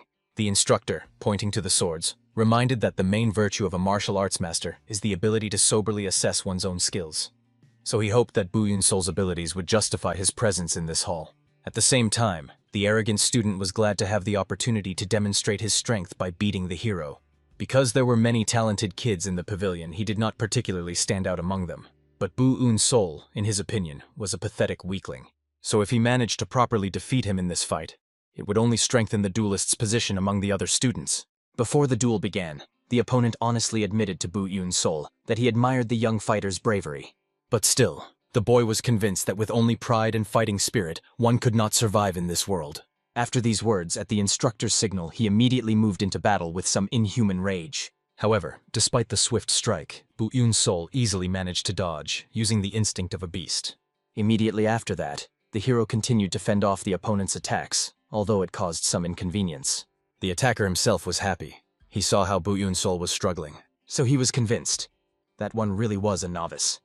The duelist was ready to swear that he could handle this clumsy fool. He even decided to demonstrate the true mastery of the techniques of the Hua-Wu sect. After which, the student used the attack of the first form from the 13 forms of the sect. However, the hero managed to skillfully dodge every strike and not a single hair fell from his head. The instructor watching the fight realized the middle hall student had mastered the sword at a rather mediocre level. But the novice dodged not thanks to speed. His movements were close to predicting the future. Perhaps the boy really managed to learn the beast's path. However, although according to the mentors, this was the basic martial art of the pavilion, in reality, it was the most difficult martial art, accessible only to great masters. No matter how gifted the boy was, no one managed to master it in just 2 weeks. Therefore, the instructor interrupted the hero with a loud kick to the floor. He warned he would not be able to assess the youth's abilities if he only dodged. The duel was aimed at testing swordsmanship, instincts, and reflexes. Therefore, Bu-Yun-Sol had to take the fight more seriously. In the end, having no other choice, the protagonist had to stop and attack the opponent with a sword form. Of course, all the spectators immediately gaped in surprise. However, they immediately realized these were not standard sect forms, but something completely different. Only one fool duelist had not yet recognized this, being confident that he could easily dodge the strike with his eyes closed. Only later did he realize the young man possessed the same techniques they had been studying all this time. So the boy was deliberately hiding his skills to mock him in front of everyone? Or maybe he wanted to get the instructor's attention and advance to the next hall. Obviously, the guy panicked. He saw attentive gazes fixed on him. He understood. If he lost to Bu-Yun-Sol, he would be disgraced in front of everyone. Therefore, he decided he would be the first to move to the advanced hall. For this, he used the Asura sword technique, which interrupts blood. Watching this, the instructor did not even intervene. After all, he never specified that only Hua-Wu techniques could be used in the duel. However, the man was amazed when he realized Bu-Eun's soul did not lose his balance even in such a situation. The mentor began to doubt more and more. Could the hero really have learned the beast's path in 2 weeks? At the same time, the attacker was furious, watching how good the opponent was at dodging attacks, but he swore to kill him. After that, the duelist attacked using the bloody wind technique, which destroys the very moon. However, no one even had time to twitch before the deadly energy was exhausted in an instant. Using the 13th form technique, the extreme martial art without a beginning, Bu-Eun's soul managed to stop the enemy. In the end, the hero struck the opponent in the solar plexus with the tip of his sword, and he fell to the ground, losing consciousness. All the others froze, their mouths agape in astonishment. However, looking at the body lying in its own blood, they realized Bu-Eun's soul seemed to have killed his enemy. The young man himself, as if nothing had happened, returned to the stand from which he had taken the sword and put it back in place. The instructor confirmed. The student was dead. It seemed the strike had hit a vital point. Obviously, the man immediately suspected. Perhaps Bu-Eun's soul had previously been a student of the Nangyan Pavilion. He decided to find out. Had the boy really learned the beast's path in half a month? However, the boy explained he was only taught the basics. The instructor became even angrier, thinking that the boy had been very well taught to lie in the pavilion. After that, he ordered the hero to be silent. He did not want to hear his excuses. Instead, he could have been cleaning up the body. The others could not believe it. Bu-Eun's soul would not even be punished for killing a person during a regular sparring match. However, the instructor was furious with these frightened, pathetic students. Therefore, he reminded them, this place was not a real training hall just by name. They were in hell, and when someone used a deadly technique, they had to be ready to die from a counterattack. After that, the test continued for the other students. Very soon, only a handful of the defeated remained, who failed to pass this test. So the instructor drove them away and ordered them to go find another hall that would be willing to accept them. Of course, they begged the mentor to give them another chance to prove their strength. However, this was impossible. Still, they could enter the beginner's hall thanks to their good physical abilities. But to master the technique of the Hua-Wu sword, one must be a combat genius who surpasses the limits of their own body through incredible effort. The surviving students simply could not cope with this because they were not capable of it. After that, the instructor sternly drove these guys away out of sight. In the end, when everyone dispersed, only one single hero remained in the hall, not knowing where to go. When the instructor approached him, the boy fearfully thought that he was also going to be driven away. Therefore, the mentor had to explain. Since the youth won the duel and passed the test, he could calmly advance to the advanced hall. However, Bu-Eun's soul instead preferred to stay in the intermediate hall. After all, he had only learned the basics of the 13 forms so far, and had not yet mastered anything in the intermediate hall. Honestly, the instructor was amazed by the youth, who not only studied the beast's path but also reflected the chaotic style of the Asura sect, and was still dissatisfied with his level. But it was precisely because of his persistence that the mentor decided to teach the boy. He decided to tell him the technique of the back row sword, which follows the 13 forms of Hua-Wu. However, he warned, he despises everyone who uses various tricks just to make an impression. If he sees even the slightest trace that the boy studied fencing outside of the Hua-Wu techniques, he will immediately be beheaded. However, his stern facial expression was illuminated by complete incomprehension just 4 days later. He trained the hero for 4 days and studied him from all sides. However, the youth's foundation in fencing was practically zero, so it was hard to believe. This boy had barely begun to learn swordsmanship despite all his skill. Moreover, his determination was simply incredible. He gave his all in every movement, as if he would die if he failed. So now the man perfectly understood how the hero managed to master the beast's path in just half a month. Finally, the youth managed to learn and hone the strikes of the back row sword technique, the extreme lightning strikes. But at that moment, just as Bu-Eun's soul was in the midst of training, the instructor ordered him to stop. As soon as the youth froze, the mentor explained. The boy had already grasped the entire sword technique, so no more training was needed. After that, he also explained, this sword technique is just a style that requires different body turns for quick switching between speed forms. Moreover, all its forms are designed for such sword movements around the body that it is literally inapplicable in real combat. And yet the instructor noted, Bu-Eun's soul tries to use absolutely every form in battle, as if he wants to kill someone. However, despite these words, the mentor explained, this was not the main goal of the sword style. As it turned out, most demonic martial arts require a thirst for killing. However, the Hua-Wu sect rejected this mindset, which exists only to kill opponents to achieve greater heights. But the thirst for killing was in the boy's head. If he does not erase it, he will create a sword style that will harm himself. And these words were exactly the same as those of instructor Jingak, so Bu-Eun's soul was not even surprised. The man himself explained, in the past, and even now, he lived with a similar feeling of thirst for killing. Without a doubt, he got rid of everyone who stood in his way. Because of this, his status, honor, and even mastery of martial arts fell to a lower level. Still, the thirst for killing, as it may seem, leads a person to heights, but in reality, it is only an obstacle blocking the way up. From this moment, Bu Eun's soul needed to get rid of this feeling. After all, the past of all martial arts masters is stained with pity and failures. Therefore, all members of the martial arts world did not like to talk about their past, just like Bu Eun's soul's grandfather. However, after this enlightenment, the hero himself became curious. Why was the instructor so kind to him, like a caring mentor? It turned out that the man simply saw a resemblance to the boy, as he himself had experienced something similar in the past, going through the same torments and doubts. After that, the instructor finally decided to find out the young man's name and addressed him by it. He also realized, when Jin Gak told him about the survivor of the second trial, he was talking precisely about Bu Eun's soul. However, the protagonist had a serious problem, a lack of foundation in martial arts. His future opponents were promising young men who had been training in martial arts since early childhood, absorbing techniques literally with their mother's milk. As soon as the hero begins to study the more serious aspects of the Hua Wu sword in the advanced hall, the difference in their skills will only increase, like a chasm between heaven and earth. And to eliminate this gap, Bu Eun's soul had to rapidly learn the highest martial arts and build a solid foundation for mastering techniques. Therefore, now, in order to shorten this gap, the instructor decided to pass on to the boy the Jonggro Musen technique, which he personally created, investing years of his own experience into it. However, the mentor warned, while learning it, he himself made a fatal mistake, after which all the nerves in his fingers were irreversibly dulled. This technique is so dangerous that Bu Eun's soul could even completely lose control over his hands. In that case, instead of advancing to the next hall, the hero risked becoming a pathetic armless cripple, unable even to hold a sword. Therefore, the instructor wanted to know, was the boy willing to accept this risk, fully aware of all the danger? However, the answer was obvious. For his own revenge, the hero was ready to give even his own soul, not to mention his hands. Thus, a whole month passed since the boy began studying the Jonggro Musen technique, working tirelessly day and night. Before leaving the intermediate hall, the instructor said that the young man managed quickly, but it still took more time than he initially expected. Having studied the basic techniques in the beginner's hall and more complex ones in the intermediate, Bu Eun's soul finally managed to advance further on the warrior's path. Only he was late again, but this time to the advanced hall, where the others had arrived much earlier. Looking around the room, Bu Eun's soul noticed.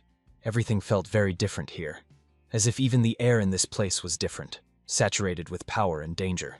Moreover, from the students he now felt a completely different energy, not like in the intermediate hall, more mature and threatening. And the previous contempt in their looks was gone, which was not surprising, considering the killing of the guy who dared to show off in front of the hero and paid for it with his life. However, Bu Eun's soul still found it strange that caring for corpses caused disgust in people, while killing another person brought honor and respect in this mad world.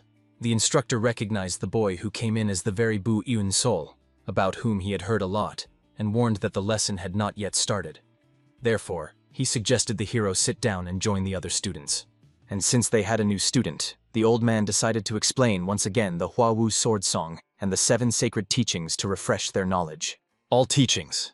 This is the power flowing through the whole body. Stand straight and keep balance unshakable. Chest broad, back straight, and don't overdo it on the first strike, and so on.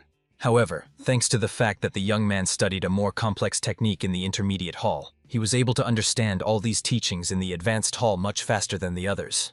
As a result, the lesson ended very quickly. Before the old man dismissed the students to their homes, he asked Bu Eun's soul to stay for a moment for a special conversation. After that, the mentor took the young man outside to walk in silence. There the old man began to ponder an ancient phrase, "No sword alone can defeat a sword." This phrase meant reaching a level when a person can defeat an armed opponent even without a blade in hand. Simply put, whether a warrior is with a sword or without it, his strength should not be limited by the weapon. And he decided to demonstrate it when he turned a fragment of an ordinary branch into a real deadly blade aimed at the boy's head. After that, the mentor suggested the boy imagine that he was suddenly attacked right now, and his hands were empty, but he needed to use fencing skills to survive. The old man explained to the pensive hero. While he was in the middle hall, the disciples here had already mastered the first sword technique Hua Wu, the dazzling depth, and now they have even moved on to the stage of philosophical reflections on the essence of the sword. However, if the boy does not understand what the man just asked him, he will immediately leave the hall without the right to return. so he needed to answer very carefully and thoughtfully. In the end, the hero's answer was very simple. If he did not have a sword, he had to use his opponent's blade. After that, the young man tried to snatch the old man's weapon with a swift throw. However, he had not yet moved when the old man was already behind him, scolding the young man for his hasty and thoughtless action. Panicked, the hero continued to attack from all sides. However, it was impossible to even predict the old man's movements. It seemed the man existed simultaneously at all points in space. So it was extremely difficult to understand where he would be in the next moment. And Bu Yun-sol could not even hope to keep up with this nimble old man. However, the fact that he could not even follow the mentor's movements caused him a mixture of surprise and admiration. But if he doesn't demonstrate anything to him now, the old man will not allow him to stay in the advanced hall. Therefore, the hero decided to push his beastly feelings to the absolute limit and read the mentor's movement directions, all for the sake of at least touching the weapon he held in his hands with his fingertips. In the end, he succeeded. However, the boy was hastily thrown back by the power of the colliding energies. He already thought he had failed at the most crucial moment, but before the young man could get up, the old man helped him stand. Moreover, the mentor laughed, rejoicing that Bu Yun-sol had passed his test. Of course, the boy was quite surprised that he managed to complete the task without landing a single blow on the opponent. The smiling old man explained to the young man, starting tomorrow he can begin studying the new technique, and invited him to the training ground. However, the hero had to arrive before dawn to be earlier than all the other students and receive special training. The protagonist did not ask any unnecessary questions, immediately bowed respectfully, and said goodbye to the old man, thanking him for the trust placed. Immediately after the boy left, the man looked at the stick, which was breaking and crumbling in his hands after a brief fight with the hero. At that moment, looking at the young man's face, he realized even the wolf cub still carried the danger of an adult enraged wolf within him. Therefore, the old man eagerly awaited what the boy would demonstrate to him next. The hero himself was glad. Today's lessons were over, and he could rest or cultivate energy, or maybe even start exploring the hellish path. Considering what happened to him in the middle hall, he could not be sure that suddenly somewhere a fight to the death would not break out. But unexpectedly in the distance, the young man felt someone's footsteps approaching with threatening intent. Using his beast sense, he realized 5 people had come for his soul. When the hero turned around, he saw his classmates who thought that Bu Un-sol had become a bit arrogant since the middle hall, and they wanted to rid him of this bad habit in a very cruel way. And considering that the guy was the first to kill another student, the group of 5, known as the strongest swords, had to teach him a good lesson. However, the hero perfectly understood. The fact that there were not 5 of them was a deception, and he felt the presence of a 6th hiding in the shadows. But despite this, the young man immediately took a fighting stance, preparing for a battle to the death. Obviously, seeing the fighting stance, the Great 5 became angry, thinking that this guy underestimated their strength and skill. The irritated leader drew his blade intending to attack. But in the next moment, he received a powerful blow to the neck, causing him to cough up blood and collapse to the ground, losing consciousness. The person who struck him was a handsome but no less terrifying warrior named So Jin-ha. Looking at Bu Un-sol, he made it clear to the boy. They had something to discuss in private. 4 of the 5 did not understand what So Jin-ha was doing here, and why he attacked their comrade without warning. However, the warrior coldly ordered them to peacefully get out of his way, for they did not interest him. Just mere kids, unworthy of attention. And of course, those who took the defeated leader fled away in fear. But they swore they would deal with Bu Un-sol another time, when So Jin-ha was not around. After that, the guy, as if nothing had happened, pointed the blade at the hero and made it clear. Finally, a real conversation could begin. The memories shifted to the previous day, to the old man's lesson. The mentor explained, although the students studied the first Hua-Wu sword technique, the dazzling depth, one could only claim to have fully learned it when they created their own unique sword form. So he decided to check what they had created. First of all, the old man called Bu Un-sol to the stage, asking him to perform the first technique in front of everyone. Once on stage, the guy sighed heavily under the intense gazes of the crowd, feeling the pressure of dozens of eyes. Immediately after, the youth drew all 13 strikes one by one with impeccable precision. The old man, analyzing the movements, saw. The boy took the most serious and complex sword technique and turned it into something created solely for killing, devoid of any beauty. He calmly asked the hero to return to his place and called the next student from the hall. Next in line was a warrior named So Jin-ha. However, when he stepped onto the stage, Bu Un-sol immediately noticed a suspicious movement of his sword, full of hidden meaning. At the moment of demonstrating his technique, he definitely executed a counterattack against the one Bu Un-sol showed in the arena, as if warning him about something important. However, right now the hero had no idea what So Jin-ha was talking to him about, and he only got furious at the boy's misunderstanding. thinking that the hero was acting like some kind of fool unwilling to see the obvious. Of course, the warrior perfectly understood. Not everyone gathered within the school walls to become one of the demonic masters. And indeed, if you think about it, coming here was an incredible opportunity to learn the arts. And to participate, you literally needed nothing but desire. In that case, this opportunity also becomes a cunning trap for unwanted people infiltrating the ranks of the students. And obviously, Bu Yun's soul suspected. So Jinha's fears were connected to the fact that among the school's students there were spies sent from outside. The warrior himself, analyzing Bu Yun's soul's facial expression and voice, realized the boy was truly surprised, which meant he was not lying to his face. Therefore, he sighed in disappointment, realizing that the spy was not the hero after all. And so Jinha was just about to have plenty of fun with the spy, extracting all his secrets. After that, the turned-around warrior calmly left, but asked that from now on the hero not stand out too much in the training hall and behave well. Then everything would be fine with him. But if the guy continued to get on his nerves, then So Jinha would simply get rid of him without any unnecessary ceremonies. With these words he left, leaving the hero in deep thought. Having learned that spies were operating in this place, the boy worried for a long time, realizing how much he did not know about what was happening around. He believed that he was suspected because he put all his efforts into studying the arts of the Niange Pavilion and the Huawu sect simultaneously. However, for now, the young man decided not to worry. Whether it was a spy or some kind of demon, it was just an opponent that Bu Yun's soul would sooner or later have to face in battle. Finally, another school day came to an end. So the old man finished the lessons with a smile, looking around the classroom and imagining how tired the students were after this hard day of training. However, he reminded them, even masters who had survived many real battles always made time to study the principles of advanced martial arts. Because in this matter, knowledge does not mean ability, and the ability to do something is equated with true knowledge. The interpretation of principles by the old man, which he had been presenting to the students until now, could become a good support for the path of each candidate in the world of martial arts. Therefore, he wished success to all who studied under him in all upcoming battles and trials. At that moment, everyone heard the sound of a gong, which spread throughout the area, announcing an important event. This meant that the time had come to an end. Therefore, the old man ordered the students to prepare to go to the mountain in the center of the island, where something important awaited them. When everyone had already arrived there, a golden dagger with a bloody eye was already waiting for them. Looking at each student with special attention and scrutiny, he solemnly announced, from this moment the third trial would begin. Of course, all the kids began to whisper excitedly when they heard about the third trial.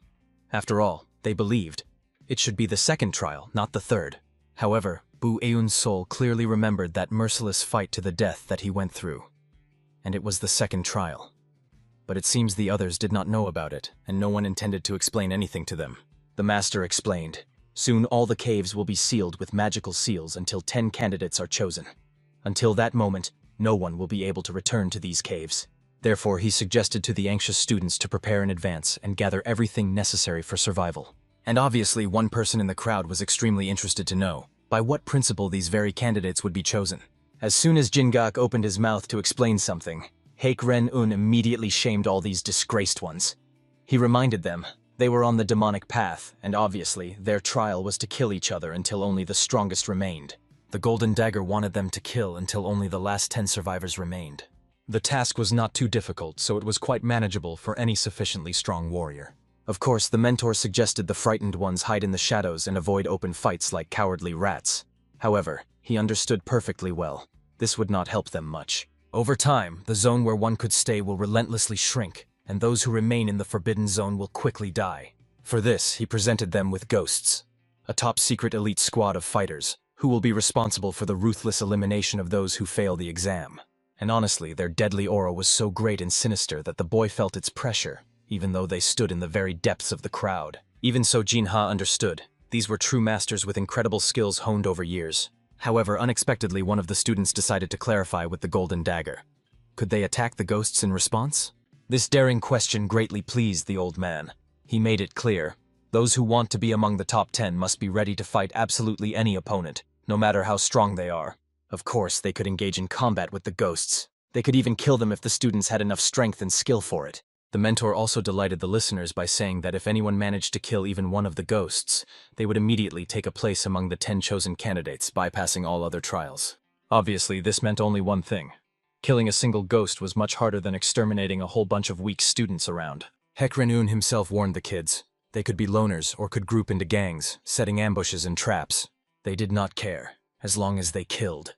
The students had to use absolutely any methods for this. Only then could they become among the chosen.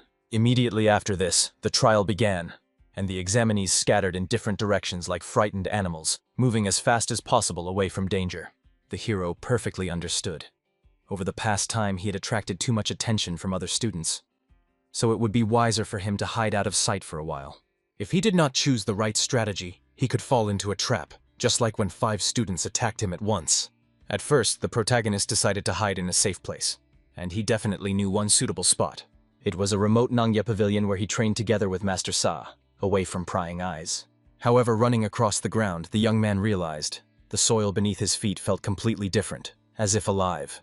After that, he touched the ground with his palm to check what was wrong with it. But at that moment, the hero's animal instinct sensed 3 fighters were rapidly approaching him. The first to jump out of the bushes was a young guy who desperately asked Bu Eun-sol for help. After all, freaks had latched onto him, trying to kill him for no reason. Trying to cough up blood, he promised that he would not remain indebted to the hero if he helped him. The boy cold-bloodedly analyzed the newcomer to understand, was he a decoy or not? However, the wounds on his body looked quite real, so it was not so hard to believe his story.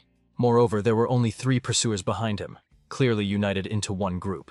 Bu Eun-sol did not want to get involved in this trouble. However, it would be extremely problematic if someone found out his location and informed others. And at that moment, as if out of nowhere, a hollow in the ground appeared before them, capable of hiding them from the pursuers. When the trio of pursuers finally appeared in the clearing, they could not find the boy who had quickly escaped from them. Of course, they were angry, because they wanted him to be their first victim in this trial. However, since no one was nearby, they went to look for new prey. As soon as everyone scattered, the hero immediately climbed out from under the ground, and right after him, the boy he saved climbed out too. He was very grateful to the hero for his rescue, not even knowing how to thank him. Without Bu Eun-sol, he definitely would have already said goodbye to life on this cursed day. The hero, looking around the pit, realized it was created not only to hide. This means that Master Sa specially prepared it for him. Being inside, the young man felt how incredibly quickly his beast trail senses caught the sounds of footsteps on the ground, as well as the sounds of sword fighting. Literally every vibration reached him with crystal clarity. The situation became so clear to him, as if he saw everything with his own eyes. So the hero assumed the master wanted to teach him that the beast trail uses ground vibrations to detect enemies, even those hidden from sight. At that moment, the hero calmly looked at the boy from the school with a demanding, testing gaze, causing his body to betray him with a tremble of fear. However, trying to hide his panic, he hurried to introduce himself. This young man was named Gyeom Cheol-yeon. He was from the Bloody Sect. After that, he decided to find out the name of his generous savior. However, the hero did not tell him. The protagonist immediately turned around and went about his business, not wanting to waste time on empty talk. And, of course, Gyeom Cheol-yeon followed him like an annoying shadow. He hurried to explain. When the 3rd trial began, he immediately went into the forest, but everyone kept attacking and chasing him, which scared him a lot. The boy wanted at least to just travel alongside the hero, since Bu Eun-sol even hid him from enemies. So Gyeom Cheol-yeon thought, maybe he could trust him. Bu Eun-sol did not answer this question, calmly turning away from the annoying boy. However, the good-natured young man from the Bloody Sect decided that it was silent consent. Therefore, he joyfully ran up to his comrade to now travel together with him. Only for a moment, a somewhat strange smile appeared on his face, no longer as good-natured as it had been all this time. Soon, the two reached another fairly open glade. The hero, placing his hand on the ground, tried to sense the vibrations around. Thus he understood. They would have to go around, for not far from them someone was fiercely fighting.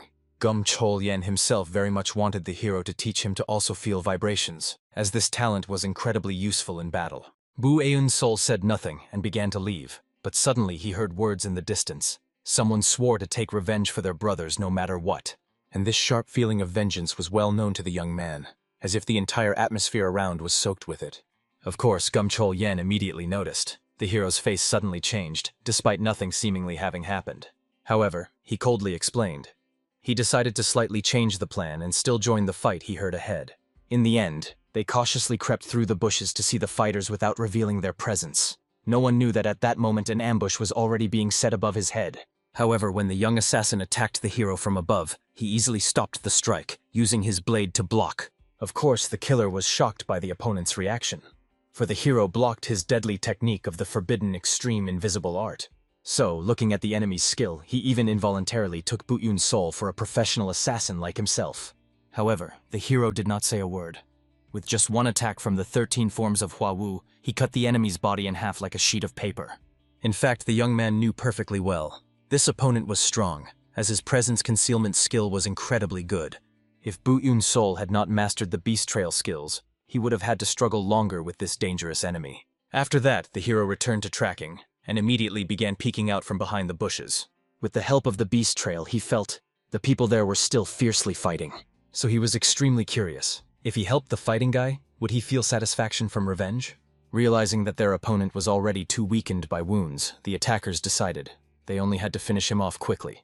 As a sign of respect, they even promised to kill quickly, without unnecessary suffering. However, they could do nothing, because at that moment the hero single-handedly jumped into the fight, attacking a whole crowd of enemies without a trace of fear. Of course, everyone was stunned when they realized the guy they were about to kill had actually managed to call his friend here for help. However, overall, they did not see this as a problem, considering it just another riffraff that needed to be killed on the way. However, they did not expect at all. This so-called riffraff, immediately after engaging in the fight, would already kill 2 of their comrades with lightning-fast strikes. At that moment, another enemy charged straight at the hero with a furious scream. However, he did not even manage to do anything before he, bleeding profusely, collapsed lifelessly to the ground. This murder was committed by the very guy whom Bu Yun's soul had engaged in battle to save him from certain death. But his hand was half severed, the wounds on his body were too deep and bleeding heavily.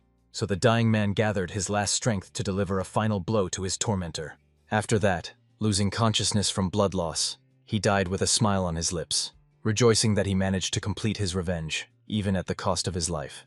At that moment, Gyom Cheol-yeon noticed Bu Yun's soul had finally finished his fight, dealing with everyone.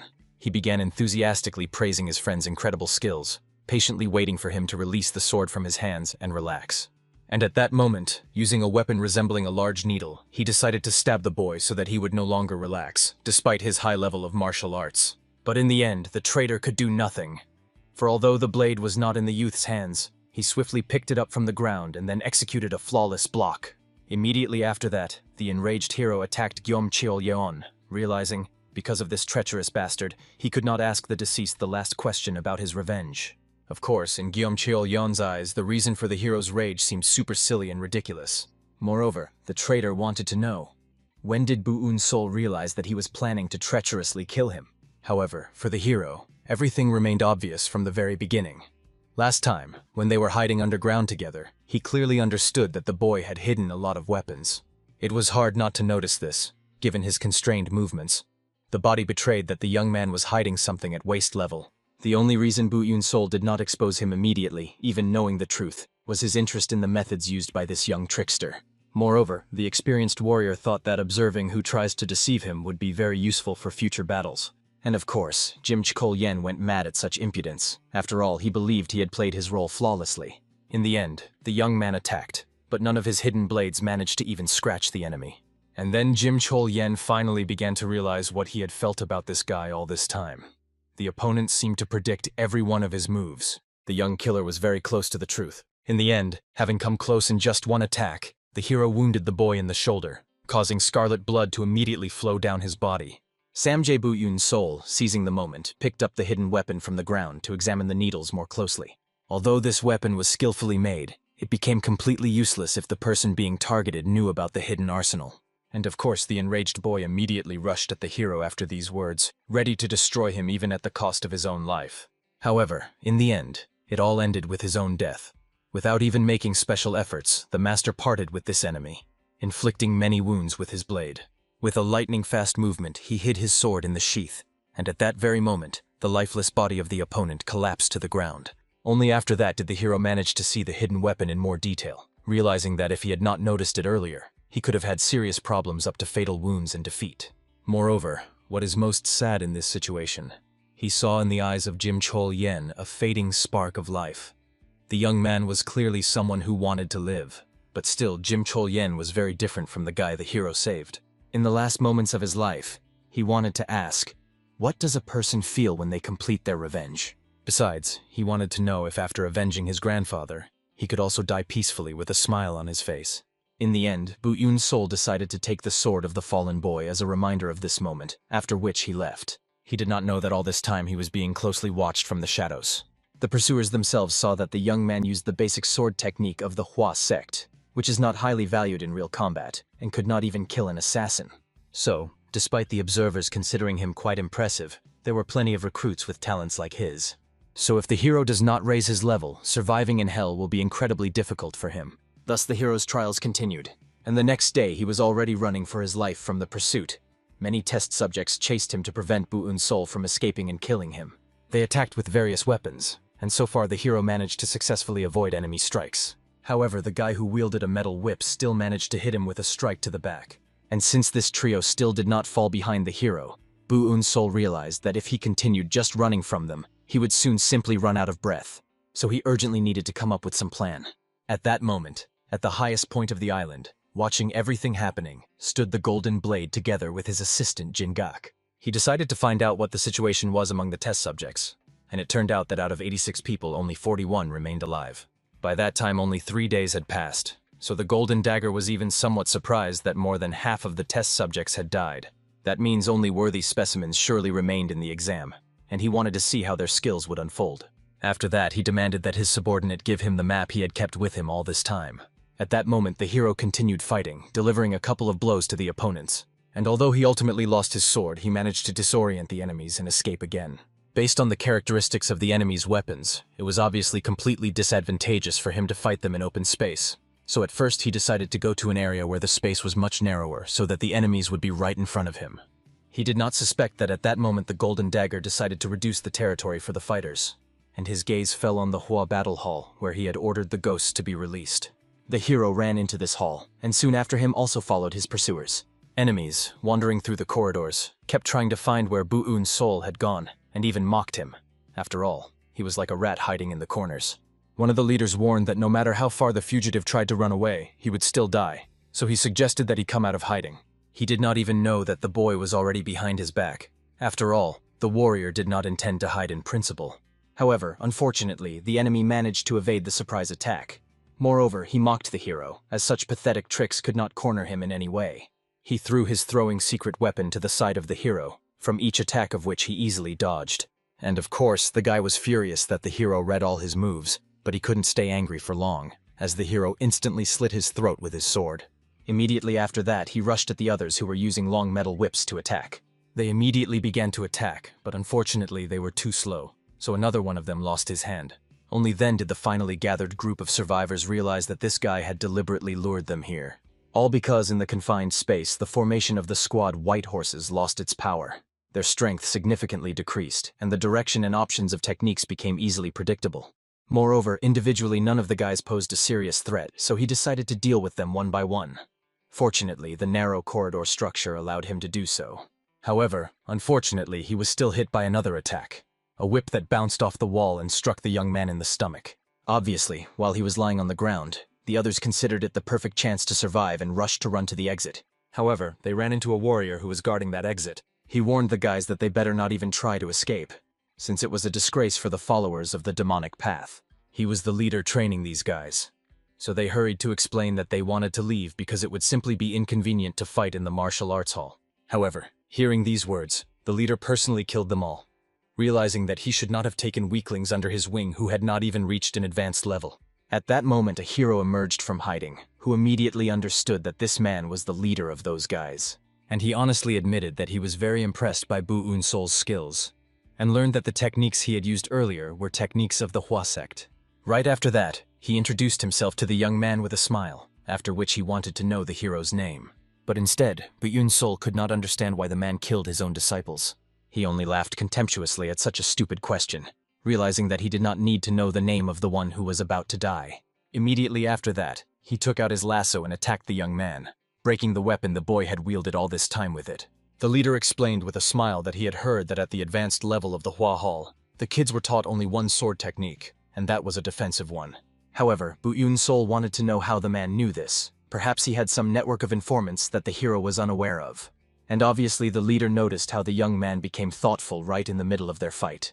After that, he attacked again and destroyed absolutely everything he touched, be it a wall or a person. With this man, there was really no advantage in fighting indoors, since the hero had fewer maneuvers to avoid attacks. Finally, The hero managed to fend off another attack, after which he gripped his blade more firmly, ready to continue the battle.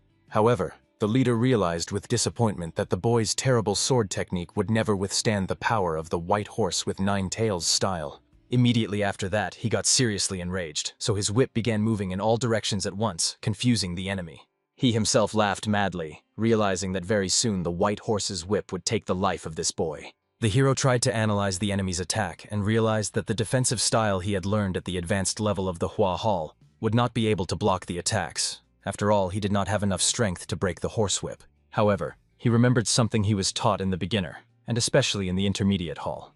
By this time, the whip was already coiling from all sides, and the leader noticed how the boy kept struggling to the last, trying to break free from this iron prison. Of course, he tried to explain to the boy that his pathetic technique would not help at all. However, very soon the young man managed to break this ring circle, finally escaping from the captivity of the iron whip.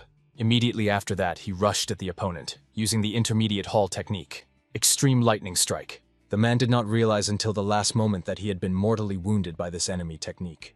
Moreover, due to the size of the slashed wound, he did not even feel pain because of the shock. But very soon, bleeding profusely, he lost consciousness on the cold ground, allowing Bu-un-sol to finally catch his breath and recover. As the intermediate hall instructor told the boy, his sword technique was indeed a very dangerous style, but at the same time it was the most powerful attack he was currently capable of. However, obviously using it again would not be easy. But he was still very lucky to have learned this technique in the intermediate hall. But by then he had already spent too much time.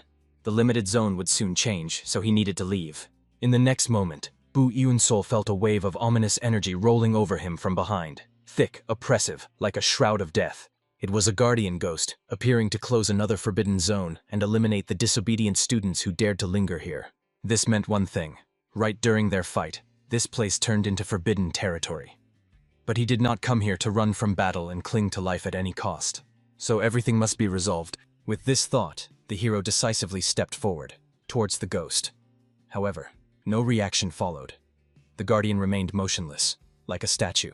Then Bu-un-sol realized his chance. He just needed to slip past, taking advantage of this lull. He dashed to the exit, bypassing the ghost. But barely level with the guardian's figure, the young man felt a blow of such monstrous force that his entire body was instantly shackled by invisible chains. He didn't even have time to turn around to defend himself. The blade was already tracing a deadly arc toward his neck. In that last moment before inevitable death, animal instincts took over reason. Bu-un-sol ducked, obeying pure animal intuition, and saved himself, sacrificing only a lock of hair cut by an invisible blade. But what frightened him most was something else. He didn't even feel how exactly the ghost struck. Without the beast's path, death would have come instantly, leaving no time even for a final thought. There was no choice left. Bu-un-sol turned to face the enemy, deciding to keep every movement under close watch. Too late he realized his mistake. The ghost's outward calm deceived him. But as soon as the young man moved beyond the forbidden zone, the guardian struck lightning fast. The master saw instructions surfaced in his memory. When predators hunt herbivores, they do not always win by speed. After all, the prey can run in zigzags, making it harder to catch. And yet the excellent beast invariably succeeds in the hunt. The secret is simple. The predator times its attack to coincide with the prey's movement, turning its maneuver into a trap. Bu-un-sol learned this lesson. He dashed to the side, trying to move as unpredictably as possible. At first, he made deceptive zigzags, and the ghost immediately blocked his path, standing like an impenetrable wall. Right after that, the young man dodged the strike with a somersault and bounced back, using the power of the beast's path. Now he had to force the enemy to reveal himself with some unforeseen move. However, On understood he was late. The ghost had already pressed the tip of the sword to his throat. But at the last moment, the guardian froze and hid the blade in its sheath. Bu-un-sol still managed to jump beyond the forbidden zone boundary. However, in the end, he only managed to escape. If he met such an enemy face-to-face in open terrain, he would not be able to oppose anything. Bu-un-sol could confidently say, this ghost was a true master of the highest level, which means his own skill compared to this was insignificant, like a drop before the ocean. Only when the sun finally disappeared below the horizon, coloring the sky with crimson reflections, did Bu-un-sol finally stop to catch his breath and reflect on the encounter with the ghost. He saw firsthand the skills of true masters, an incomparable, unattainable level. And that means the monster that killed his grandfather surely possessed a similar terrifying combat power. To defeat such an enemy, the hero had to surpass himself many times over. While the young man was catching his breath, he did not notice how another warrior had settled nearby. calmly sitting on a stone and wiping his bloodied sword. He quickly recognized Bu Un-sol. He had been looking for him for a long time, having heard that this boy had managed to study the legendary beast path. The hero himself was struck that the stranger spoke to him so familiarly, as if they were old acquaintances. Apparently, this warrior also participated in the information network, like that guy with the whip, killed by his own leader. The young man stood up, intending to introduce himself, but changed his mind in the process. He saw no point in introducing himself to the warrior he was about to kill. A dead man does not need to know the name of his executioner. Immediately after that, he attacked. However, Bu Un-sol did not even flinch. He easily dodged, having calculated the trajectory of the enemy's blade. Honestly, the young man was amazed. Thanks to animal instincts, the opponent instantly predicted the sword's movements. He could very well become one of the candidates for the position of Master of the Demonic Sect. But this was just another reason to get rid of this dangerous seed right here and now. He continued the fight, but the technique of his sword changed radically. But Un-sol did not understand until the very end what the enemy meant by the seed of the demonic sect. Here he remembered the words of Oso Jinhui. Someone said that not everyone gathered here strives to become demonic masters. So this guy was a spy of the orthodox sects, but he could not be distracted from the fight. Suddenly, Bu Un-sol felt a strange force, as if sucking energy from his body. A childhood memory surfaced. How he, together with his grandfather, examined the corpse of a man killed by a Hebei-style blade. Grandfather immediately understood what technique it was. There were no external wounds on the body, but all the bones inside were shattered. It was the calling card of that school. Internal energy was infused into the victim's body with every contact of the blade. The old man was curious about what sin the man had committed to attract the attention of the Peng clan master, warriors who rarely appeared in the martial arts world. Putting two and two together, Bu Un-sol realized his opponent belonged to the Hebei Peng clan. The enemy was surprised by such insight and wanted to know how the young man managed to expose him. But Bu Un-sol remembered another well-known feature of this clan, a powerful absorption technique, one of the fundamental internal energy techniques. The method was cunning, drawing the user closer to the enemy, but it was like a double-edged sword, capable of injuring the attacker himself. Recalling all his grandfather's instructions, the hero aimed his sword at the opponent. Now there was no point for the enemy to hide. He introduced himself properly and promised that the Peng clan would destroy all seeds of the demonic sect. But the most amazing thing happened next. When he was about to attack, Bu Un-sol suddenly stuck his blade straight into the ground. Immediately after that, he dodged the strike, and the opponent, by inertia, slashed at the sword stuck in the ground. Using this moment, Bu Un-sol kicked the enemy in the side, then pulled the sword out of the ground. Looking at the crouched opponent pressing his palm to his ribs, the young man realized his plan had worked. The warrior of the orthodox sect was angry that the demonic spawn used dirty tricks. Bu Un-sol himself understood. Although the plan succeeded, the effect was not very powerful. Not surprising, the enemy's body had surely undergone many years of training, and the opponent had already found a way to minimize damage. The hero remembered the words of the advanced hall instructor about the technique of the late strike. At the moment of collision, the true speed was to be at least a fraction of a second faster than the enemy. Now, having turned the absorption technique upside down, it was possible to attack even more swiftly. It was necessary not to resist the pulling force, but to direct the sword straight at the enemy, only slightly changing the trajectory at the last moment. The enemy barely managed to defend himself. Otherwise, the sword would have pierced his head, sparing him from losing an eye. Only at that moment did the frightened orthodox disciple realize Bu Un-sol used the absorption technique against him himself. However, the absorption technique of the Hebei sect was powerful enough to attract even stones from afar. Even martial arts masters could hardly reasonably resist this power. The warrior was sure. The boy was definitely no obstacle. He attacked again, but it was all in vain. The stronger the absorption technique became, the faster and deadlier Bu Un-sol's sword became. The hero repeatedly avoided attacks and counterattacked. The opponent was furious. How many more times was this boy going to pull off his pathetic tricks? He attacked with full force, considering himself strong enough without special techniques. This was exactly what Bu Un-sol was waiting for. This was the best moment to use the first Hua sword technique, the deep mystic blade technique. The enemies clashed in the final battle, each using their best technique. At first glance, only Bu Un-sol appeared wounded. Many bloody streaks immediately appeared on his body. The whole point was that the opponent had received a mortal wound. He just needed more time to realize it. Falling to his knees, he finally understood that he had lost. Bu Un-sol hurried to explain. The Hua sword technique was a rather risky plan. He had to endure the damage from all the enemy's strikes himself. The orthodox warrior could never have even imagined that someone could interpret Hua's sword in such a way. But the most unexpected thing happened next.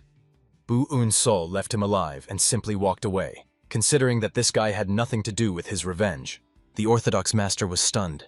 In his entire life he had met many fighters, but someone so interesting appeared for the first time. He could only hope that his paths with Bu Eun-sol would never cross again. Such an opponent was especially dangerous. But as soon as the hero disappeared from sight, a ghost approached the wounded warrior, coming to kill him. The guard felt sorry that the guy from the Orthodox sect, a member of the Hebei Peng clan, despite all his strength, turned out to be so powerless in battle. Only at the last moment did the dying warrior realize the ghosts had known from the very beginning who he was, and still allowed him to be selected. That means he greatly underestimated the demonic palace, for which he paid with his life. At that time, things were no better for Oso Jinha. Hiding behind a tree, he was pulling countless needles out of his body. Honestly, the young man could not have imagined that among the participants there would be someone so virtuoso in handling poisons. In the next moment, the opponents discovered him. They only regretted the fate of the guy who caught the special needle of the hellish bloody fortress. The poison was so strong that without an antidote, the victim would sooner or later die a painful death. Then Oso Jinha fully realized, even though he was a loner, there are still moments when it is much better to have a partner. At that very moment, the girl with icy calmness warned the unlucky fighter. No matter how skilled a warrior he was, no matter what incredible skills he had mastered, using a sword with only his left hand against a crowd was absolutely pointless. The surviving left limb simply would not allow him to cope with the onslaught. So the only reasonable decision for him now was to surrender meekly and allow himself to be killed without unnecessary suffering. Immediately after these words, as cold as ice, a whole crowd of ruthless killers rushed at the defenseless man, showering him with a hail of throwing needles, shurikens, and everything that came to hand in the heat of bloodthirsty excitement. Despite the fact that the warrior somehow miraculously managed to fend off the barrage of merciless attacks, another poisoned needle still hit him straight in the arm, piercing the flesh through and through. This fatal hit meant only one thing. If he did not immediately take the life-saving antidote, he would soon pay for his carelessness with his own life, writhing in agonizing convulsions from the poison. However, when the unfortunate man was already mentally ready to accept inevitable death, he suddenly heard a piercing cry of pain that definitely did not belong to him. At that very moment, one of the attackers fell dead to the ground. Someone was clearly attacking the bandits from an ambush with lightning precision. And of course, this mysterious savior turned out to be none other than the hero who came to the defense of his acquaintance So Jinha, not abandoning him in trouble. As a result, the brief fight that ensued ended with stunning speed. All the scoundrels who attacked the traveler instantly paid for their audacity with their worthless lives falling under the Avenger's blade. This is it. At that very moment, the terrified-to-death fighter hastily threw the sword from his trembling hands and hurried to explain to the hero that he had no intention of harming him. It was all a terrible misunderstanding. However, the savior paid absolutely no attention to his pitiful excuses. Instead, the warrior began methodically searching the bodies of the fallen enemies. Finally, he found among the corpses the coveted bottle with the precious antidote hidden inside. Thanks to this find, the hero could now deal much more easily and effectively with the remaining degenerates of the hellish bloody sect, without fearing their insidious poisons. When the warrior was about to leave this place without looking back, the terrified So Jinha desperately stopped him, explaining in a trembling voice he had been poisoned with a deadly toxin.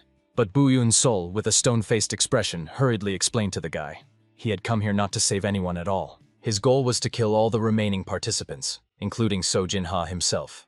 He hadn't finished off the unfortunate man simply because he saw no practical sense in it at the moment. And basically, the young man deeply understood. The hero was absolutely right in his words. Even if the warrior mercifully gave him the life-saving antidote, So Jinha was still doomed to die eventually. However, the desperate guy had another, more tempting option to avoid death. He proposed to join Bu Eun-sol as an ally if he generously gave him the antidote and allowed him to survive. However, the boy still did not see a single compelling reason why such an alliance would be at all beneficial to him. Then the dying man hurried to explain the logic of his proposal. About 20 survivors remained, and besides the two of them, all other groups had already united into clans. No matter how incredibly strong a warrior the hero was, standing proudly alone against countless ruthless enemies was simply impossible. Numerical superiority would sooner or later crush him.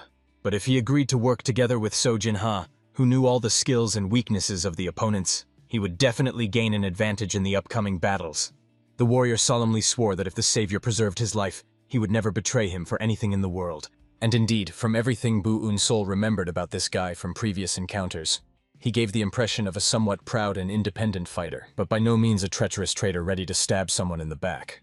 The terms of the deal were extremely simple and clear. until only the two of them remained in this bloody tournament. They would fight side by side, not directing deadly blades at each other.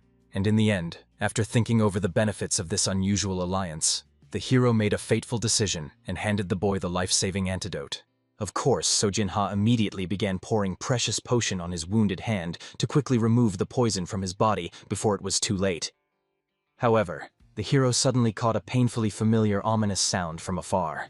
Another cursed forbidden zone appeared in this arena of death. The warrior hurried to urge the slow Sojin-ha to leave this doomed place immediately, not wasting precious moments. However, he could not understand the reason for such sudden panic in a hurry. After all, this zone was still formally not prohibited. But the hero hastily explained the simple logic. If the overwhelming majority of zones were already sealed, and suddenly another forbidden area appeared here, it means that very soon all the survivors will gather right here. But they no longer managed to escape unnoticed, for a huge bloodthirsty crowd had already surrounded the two with a dense, impenetrable ring of bodies and blades. Now it was hopelessly too late to escape by flight. The trap had snapped shut. However, among all the enemies surrounding them, one unusual guy immediately caught the young man's eye, clearly different from all the other ordinary fighters.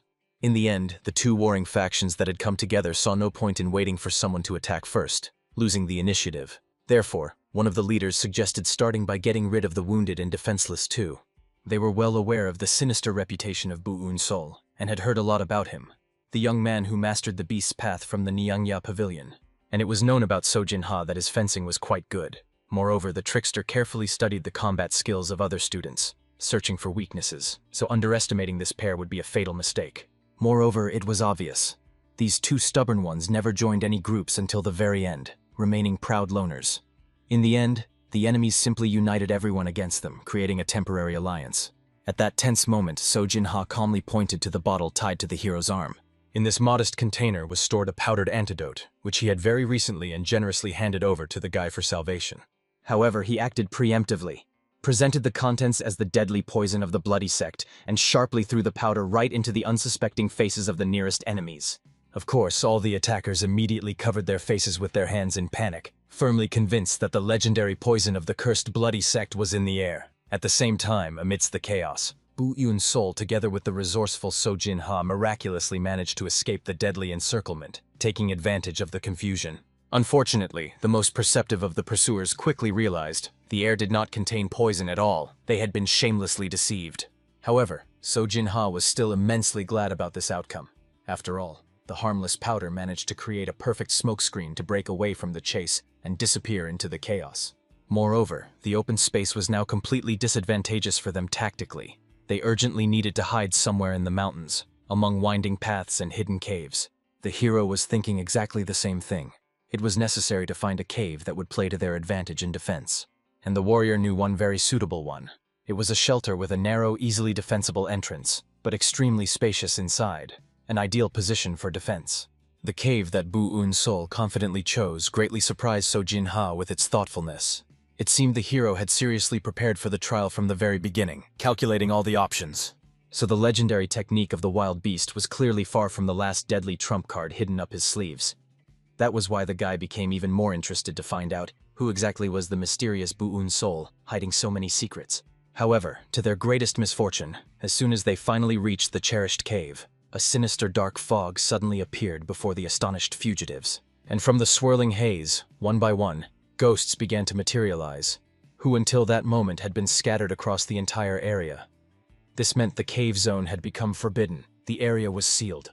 This also unequivocally meant that the incorporeal guardians had been vigilantly watching their every step from the very beginning.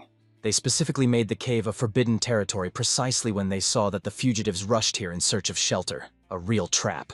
However, fortunately, as long as they did not cross the fatal boundary of the mystical fog, the ghosts would not attack them according to the rules of the trial.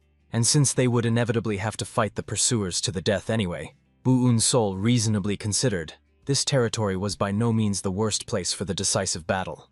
After all, behind their backs was a forbidden zone inhabited by ghosts. So it was like fighting in a narrow cave with a tightly closed exit. The enemies could only attack from the front. In the end, the cornered young men simply had no choice. So they armed themselves with their faithful swords, preparing to meet fully armed those who dared to come for their heads. Very soon, the bloodthirsty enemies finally gathered together, forming a threatening line in front of the two cornered but unbroken fighters. However, the warriors were filled with steely determination to fight to the end because they knew perfectly well, as long as the ghosts were behind them, if even one enemy carelessly crossed the fog boundary, they would be instantly and mercilessly killed. However, the overconfident crowd seemed not to have even thought about this danger in the heat of bloodthirsty excitement. So the attackers only contemptuously mocked the pathetic bugs who were only senselessly delaying their inevitable death. After that, the enraged horde rushed at them with war cries. Meanwhile, the Golden Dagger Overseer watched all this bloody action attentively and detachedly. Now the final battle of the tournament was unfolding, which was supposed to determine the 10 most worthy winners of this slaughter. The enemies used absolutely all available throwing weapons, treacherous poisons, everything that came to hand in a desperate attempt to overcome the defenders. But so far, none of the guys had been seriously wounded. They fought like lions. Now that So Jinha was no longer poisoned by the cursed blood sect's poison, he felt much freer and more liberated in the heat of battle, easily dodging attacks and killing enemies one by one with precise accuracy. Soon these two indomitable warriors, having dealt with another group of unlucky opponents, finally faced each other back to back. However, there were still too many enemies thirsty for their blood. The countless horde did not thin out. But So Jinha was completely exhausted. His breath was interrupted. So the warrior had already mentally accepted the inevitable. Here he seemed to die, fallen in battle. However, after these doomed words of his comrade, the hero Bu Un-sol suddenly remembered the dear face of his beloved grandfather, when he faded away with a peaceful smile on his lips, unafraid of the end. This painful memory instantly ignited in the young man an indomitable thirst for life. After all, he clearly understood that he could not die here until he avenged. In the end, the warrior, like a mad beast, began to attack fiercely, mercilessly cutting down every enemy who dared to approach him within striking distance. All those around finally realized how deadly dangerous this obsessed opponent was in his fury. Therefore, all the forces of the Alliance were immediately thrown in to kill him at all costs before it was too late. At that moment, the young man calmly placed his palm on the hilt of his sword, trying to sharpen all his senses to the limit, and move as his infallible animal instinct commanded, shutting off reason. Moreover, he suddenly remembered the wise words of his mentor, which reminded the boy he had already mastered the legendary art of swordsmanship, available only to the chosen. The young man applied this ancient art at the decisive moment, ultimately defeating 4 furious fighters who rushed at him with a single lightning-fast strike. However, unfortunately, being too absorbed in thinking about technique, he carelessly let an enemy attacking with bare hands without weapons get too close. His inhuman strength was so great and crushing that the sword began to crack plaintively along the entire length of the blade under the terrible blow of the iron fist, and the hero was thrown far back by an explosive wave of monstrous energy. Of course, So Jinha immediately panicked, fearing for the life of his fearless comrade, with whom he fought side by side. However, the enemies only laughed maliciously at this touching fright, firmly understanding Bu Un-sol was surely already dead, and only then did the boy finally realize the true reason for his comrade's panic terror. After all, he had been thrown straight into the very heart of the forbidden zone beyond the border of the deadly fog. At that fateful moment, the ghost guardian had already materialized right above him and prepared his ghostly sword to behead the daring boy with a single strike. However, not allowing this unjust execution, the overseer loudly shouted, calling the attention of all present. As if on cue, protecting his promising student, Master Sa appeared, blocking the ghost's path to the victim and preventing the guardian from killing the talented youth. Immediately after this stunning rescue, the boy, scared half to death, lost consciousness from the shock experienced, collapsing weakly to the ground. The overseer immediately drew a dagger and rushed to him headlong. He authoritatively ordered to bring the impeccable healer immediately, before the boy finally gave up the ghost. There was no time to delay even a moment. He did not care at all that he had unauthorizedly stopped the sacred third trial, violating the ancient order. The overseer solemnly promised to take full responsibility for such a daring decision before the superiors. All because he had finally found a true priceless treasure, a warrior with lightning-fast predator reflexes, an indomitable thirst to win, and an absolutely unshakable heart of a true fighter. Bu Un-sol was an uncut diamond of the rarest purity, who simply had no significant flaws, a true genius by nature, worthy to become the supreme holy demon. Soon, the gray-haired old man appeared to confess and report his unauthorized actions to the authorities. The leadership was extremely intrigued. Why had the Golden Dagger so boldly disobeyed direct orders? After all, the number of candidates who were supposed to enter the demon school's top 10 was exactly 10 chosen ones. And according to the pavilion chief's plan, 2 more were supposed to faithfully serve as the ears and eyes of the holy demon. In total, there were supposed to be exactly 12 contenders. However, the Golden Dagger boldly stopped the trial, although there were still 2 extra contenders left. Obviously, severe punishment for such a willful act would inevitably follow, but the man was mentally prepared for any consequences. The Elder was also extremely worried before the arrival of the powerful envoys from the 10 demon schools, for he had no idea how they would react to such a blatant violation of ancient rules. But the old man perfectly understood. The eyes of the 10 demon schools were as sharp as his own, so they would definitely understand everything. Soon, after the bloody trial ended, the hero finally came to his senses. However, he awoke in a completely unfamiliar room, where a sharp smell of healing herbs and medicines lingered. He must have been taken to a place where the wounded participants of the tournament were carefully cared for. Moreover, all the wounds on his battered body had miraculously healed without a trace. Not only the external injuries, but even the internal traumas received from exhausting training. This clearly meant the doctors of the demon path were much more skilled healers than Bu Un-sol had expected from them. After changing into clean clothes, he left the chambers to find at least one living person. The warrior immediately met a helpful servant, who respectfully greeted the young master and decided to escort him. When the hero entered the spacious hall, he saw many students who were carefree feasting in the dining room at that time, devouring incredibly delicious dishes with gusto. After that, he decided to ask the servant where they were. It turned out that this mysterious place was called the Heart of Hell. Obviously, Bu Un-sol had never been here before during all his research of the territory. That is why the young man did not recognize this area at all. The servant himself respectfully asked the young gentleman to order any dish he wished. He could prepare absolutely everything the guest desired. However, the modest Bu Un-sol asked to bring only 2 bowls of noodles. He ordered 2 bowls because he and his grandfather always ate noodles, and the second portion was just for his grandpa out of old habit. At that moment, So Jin-ha joined the hero's table, thinking the boy was a true noodle lover since he ordered 2 hefty bowls at once. After that, he was silent for a moment, and then thanked Bu Un-sol for saving his life. If the warrior had not participated in that final battle, So Jin-ha would surely have become a wandering spirit, roaming through the clouds in the world of the dead. However, Bu Un-sol had no idea what kind of salvation was being talked about at all. After all, he had just finished off an enemy who happened to cross his path. Therefore, So Jin-ha had to patiently explain. After the 3rd trial, there should be strictly 12 people left. However, the chief instructor unilaterally interrupted the sacred trial to save the hero, and as a result, 14 survivors remained. Therefore, So Jin-ha truly survived thanks to the hero and sincerely wanted to thank him for it. Moreover, he was quite surprised. Bu Un-sol really knew nothing about what had happened. Although this is by no means strange, considering that the young man almost instantly lost consciousness. 4 long days passed since the completion of the trial, during which the hero could not come to his senses. However, they were incredibly lucky. In the heart of hell was a flawless doctor, who was also called the Mad Healer. Once he was known as a man with a divine hand and the greatest healer in all lands, but when he failed to cure his beloved's illness, he fell into madness from grief. Bu Un-sol had heard of this legendary man. Rumor had it that he could save anyone still breathing, regardless of the severity of their wounds. It is no wonder that the warrior was now completely healthy. Perhaps, if grandfather had met this talented doctor back then, he would not have lost his precious life. After that, So Jin-ha decided to tell the hero absolutely everything he knew about the surviving guys. He brazenly took Bu Un-sol's bowl of noodles and began a leisurely story, ignoring the hero's displeased face. However, what truly surprised the warrior was that those dangerous killer guys with whom they fought to the death turned out to be the elite sent by the 10 demon schools. They say demons choose their successors based on their evaluation. The hero quickly understood why the martial arts of the contenders surpassed even the skills of the instructors themselves. However, Bu Un-sol still had no idea. Why did the Golden Dagger decide to save him, risking everything? Even So Jin-ha himself was extremely curious to know the true reason. He thought that Hekren-un decided to involve the boy in the war of the 10 demons. Perhaps his school was somehow connected to the Golden Dagger, or had they met before? However, there could be no connection between these two. That made it even stranger. After all, the chief instructor was severely punished for his audacious act.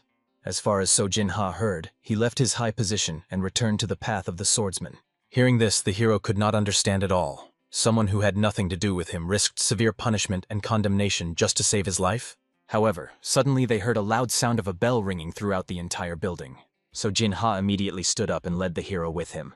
It was a signal for those who remained in hell. He indicated that the Supreme Council of 10 demon schools had arrived, whom they were to greet with honors. Soon Master Jingok lined up all the students to present them to the arriving lords. However, despite so many people entering the door, not a single step was heard. They seemed to move silently through the air like ghosts. The very first thing when the masters entered, the elder immediately pointed a finger at the hero. The head of the Death Behavior School division offered the boy to become the successor of their ancient school. However, very soon it became clear, the old man was addressing not him at all, but the guy who was standing behind his back. He proposed to him to become the successor of the School of Commanding Death. The young man explained that he had only honed sword techniques and had never practiced the art of the spear.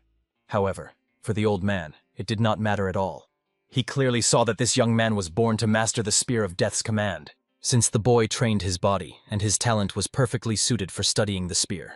Studying fencing, he would not have achieved greatness even with such strong bones and physique. So he immediately led the young man with him in order to henceforth teach him the entire art of the spear. After that, it was time for another old man to choose. He immediately introduced himself. This ancient elder was the head of the blood-hardened Castle of 10,000 Poisons. Everyone who heard his name shuddered with horror. After all, this legendary poison master was capable of killing all living things within a radius of 3,000 meters with just a wave of his hand. And of course, the old man immediately turned his keen gaze to the young man So Jin-ha, suggesting that he become the successor of the blood-hardened castle. Of course, the young man was stunned, even despite the fact that he had been called a genius all his life. He could not believe that they wanted him to join the castle that was preparing poisoners. The vice-captain explained at that time, "The most terrible poison in the world is a poisonous heart." Even before the third trial began, So Jin-ha cold-bloodedly tried to use the girl from the training hall to kill all the other students. And when he failed to do this, he simply killed her to hide all the evidence. So Jin-ha tried to prove it was originally her idea, and she was the first to attempt his life, so calling it murder was an exaggeration. But the vice-captain did not blame the young man at all. The fact that he could cold-bloodedly take many lives without hesitation for his goal means that his nature was perfectly suited for the art of poison. It was admirable. So, in the old man's opinion, So Jin-ha could consider himself a talented swordsman. But that alone was not enough to look down on the world of martial arts. Only the chosen ones can crush the world with blade and sword, and So Jin-ha had much more talent for poison than for the sword. However, compared to Bu Yun-sol, So Jin-ha did not consider himself chosen at all. After all, the hero told him that he first learned to wield a sword during the tournament, yet his abilities were not inferior to those of So Jin-ha, who had been honing his skills for 10 years. In that case, there was no choice. He decided to join the blood-hardened castle. Immediately after that, the old man withdrew, leading the student away with him. Now it was the turn of the head of the main school. The man hurried forward, closely examining the students. This was the current greatest demonic sword of the Flaming Rain clan. Everyone immediately held their breath. After all, this was the student of the previous clan master, the greatest demonic sword in person. Everyone was extremely curious about whom he planned to choose, and many secretly prayed that it would be them. However, the man turned his stern gaze to the boy Bu Un-sol. He had already heard about the hero. After all, many elders praised him. Moreover, the youth had inherited the technique of the middle hall instructor Jeon. The man eagerly awaited the boy's future achievements, for the martial arts of their clan were incomprehensibly deep and required diligent honing. However, looking at the other masters awaiting the verdict, the hero calmly explained he did not wish to join the Flaming Rain clan. Of course, the man was quite surprised by such a bold answer, and afterwards, he was seriously enraged that the boy dared to reject his offer. He spread his oppressive energy around, pressing the hero to the ground with crushing force. However, the warrior explained he had the right to refuse the given offer, but the man could not believe that someone would reject the main school's offer in favor of another. So he decided to find out. Where did he want to go? And the fact that Bu Yun-sol planned to go to the Nangya pavilion offended the leader even more. Of all places, he decided to go to the most despicable pavilion, which could be considered an insult to the main school. Honestly, this man was so furious that it seemed his aura alone was breaking the boy's entire body. It is not surprising. This man was the greatest demonic sword. However, Master Sa hastily stood up to protect the young man, shielding him with his body. But the leader was only more enraged. Some pathetic vice-leader of the pavilion dares to block his way. The man himself hastily grabbed his sword, showing readiness to draw the blade before the demonic sword. And then the leader realized. This man dared to be arrogant, thinking that friendship with the leader would protect him. The others clearly understood. If the demonic sword went berserk, other candidates could also get involved in trouble and be killed. The conflict had to be stopped urgently. Therefore, the young man in green robes who arrived hurriedly begged the demonic sword to slow down. After all, everyone was too angry, and the situation was getting out of control. However, Yun-sol answered the question with a question. What does Jim Gon mean? Then the monk released his hand and clarified. Had anyone taught Yun-sol how to calm the mind and breathe properly? In response, the young man admitted that his grandfather had indeed taught him breathing techniques, to which Jimgan asked him to demonstrate this technique. Then Yoon-sol did everything exactly as his grandfather had taught him, relaxed his body, cleared his mind, and slowly took a deep breath. However, Jimgan was struck not so much by the technique itself as by the fact that the young man performed it standing. But then the monk pulled himself together and asked sternly, was Yoon-sol really taught this technique by his grandfather? In response, the young man said that he first learned this technique when playing dead with his grandfather. Thus in Yoon-sol's dantian, chi had already accumulated enough for 10 years ahead. Then the monk asked the young man what his grandfather's name was, to which Yoon-sol replied, Butsun Yang. Jimgan was familiar with this name because in Murim it was the name of once the strongest swordsman of the demonic path and former vice head of the demonic court. The monk's words shook Yoon-sol. He could not believe that his grandfather was the very vice head of the demonic court, because why would such a person become a simple gravedigger? However, the following words of Jimgan shook the young man even more, because the breathing technique of Butsun Yan is a technique of the Shaolin school. This means that grandfather Yoon-sol was a master of the traditional martial arts of Murim. And if the truth about this comes out, not only will Yoon-sol lose his position as one of the 10 demon successors, but he will not be left alive at all. However, despite this, Jimgan smirked and assured that he trusted the young man and did not care whether he studied traditional or demonic arts. The monk agreed to teach Yoon-sol in order to keep the promise given to the Nongya pavilion. However, if Yoon-sol teaches this breathing technique to anyone else, Jimgan swore that he would kill him and everyone connected to him. Nevertheless, despite the threat, Yoon-sol calmly and respectfully bowed to his master. Such an answer satisfied Jimgan, and he asked the young man, does he know the difference between traditional and demonic chi cultivation techniques? Predictably, Yoon-sol did not know the answer, so Jimgan explained that the chi cultivation techniques of Murim are natural ways of accumulating internal energy in the human body. The demonic path, on the other hand, uses all necessary methods, which allows accumulating a large amount of energy from the very beginning. However, such methods go against nature. That is why, over time, masters of traditional martial arts of Murim ultimately attain superior true chi. The technique that Jimgan is going to teach Yoon-sol goes beyond demonic martial arts. This technique is the most excellent and wondrous of all. However, such superiority has its price. The price of studying it is an unimaginable pain that makes you want to eat your own fingers. Only those who can endure such pain will gain a body fully attuned to inner energy. Once Jimgan was the master of the Azure Dragon Temple in Yunnan, but he was falsely accused of murder and expelled, his chi sealed. During its restoration, Jimgan received help from the Nongya chamber, and therefore promised to give them his equipment to pay off the debt. However, first Jimgan will test the youth, simultaneously piercing all his acupuncture points with his true chi. This is necessary so that all the meridians of Yoon-sol are clear for studying the technique. Usually this is done slowly and carefully, but since Jimgan will affect all points at once, Yoon-sol will be incredibly painful. Therefore, Jimgan suggested to the young man to surrender immediately, but he declared that he would manage.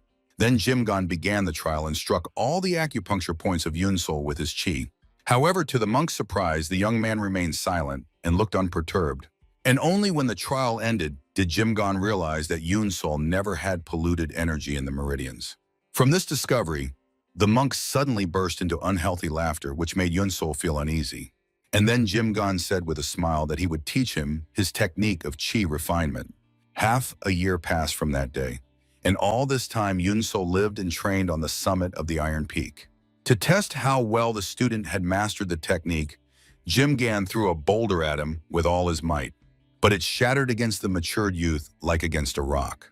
Then Jimgan, with a satisfied smirk, admitted that Yoon-sol needed only half a year to master what had taken him 3 whole years.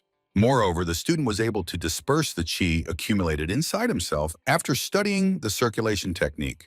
Yoon-sol unlocked his potential and achieved significant progress in a short period of time, and he also became much healthier. That is why today Jimgan decided to conduct the final test for his student. Yoon-sol had mastered only the first of the 8 levels of the circulation technique, and now he had to move on to the second. However, while mastering the first level, Yoon-sol did not feel pain. The transition to the second felt as if his bones were being scraped with a blade. The fact is that as soon as someone reaches the second level of the technique, their bones and muscles instantly gain maximum efficiency. However, such sudden changes immediately begin to burn the body.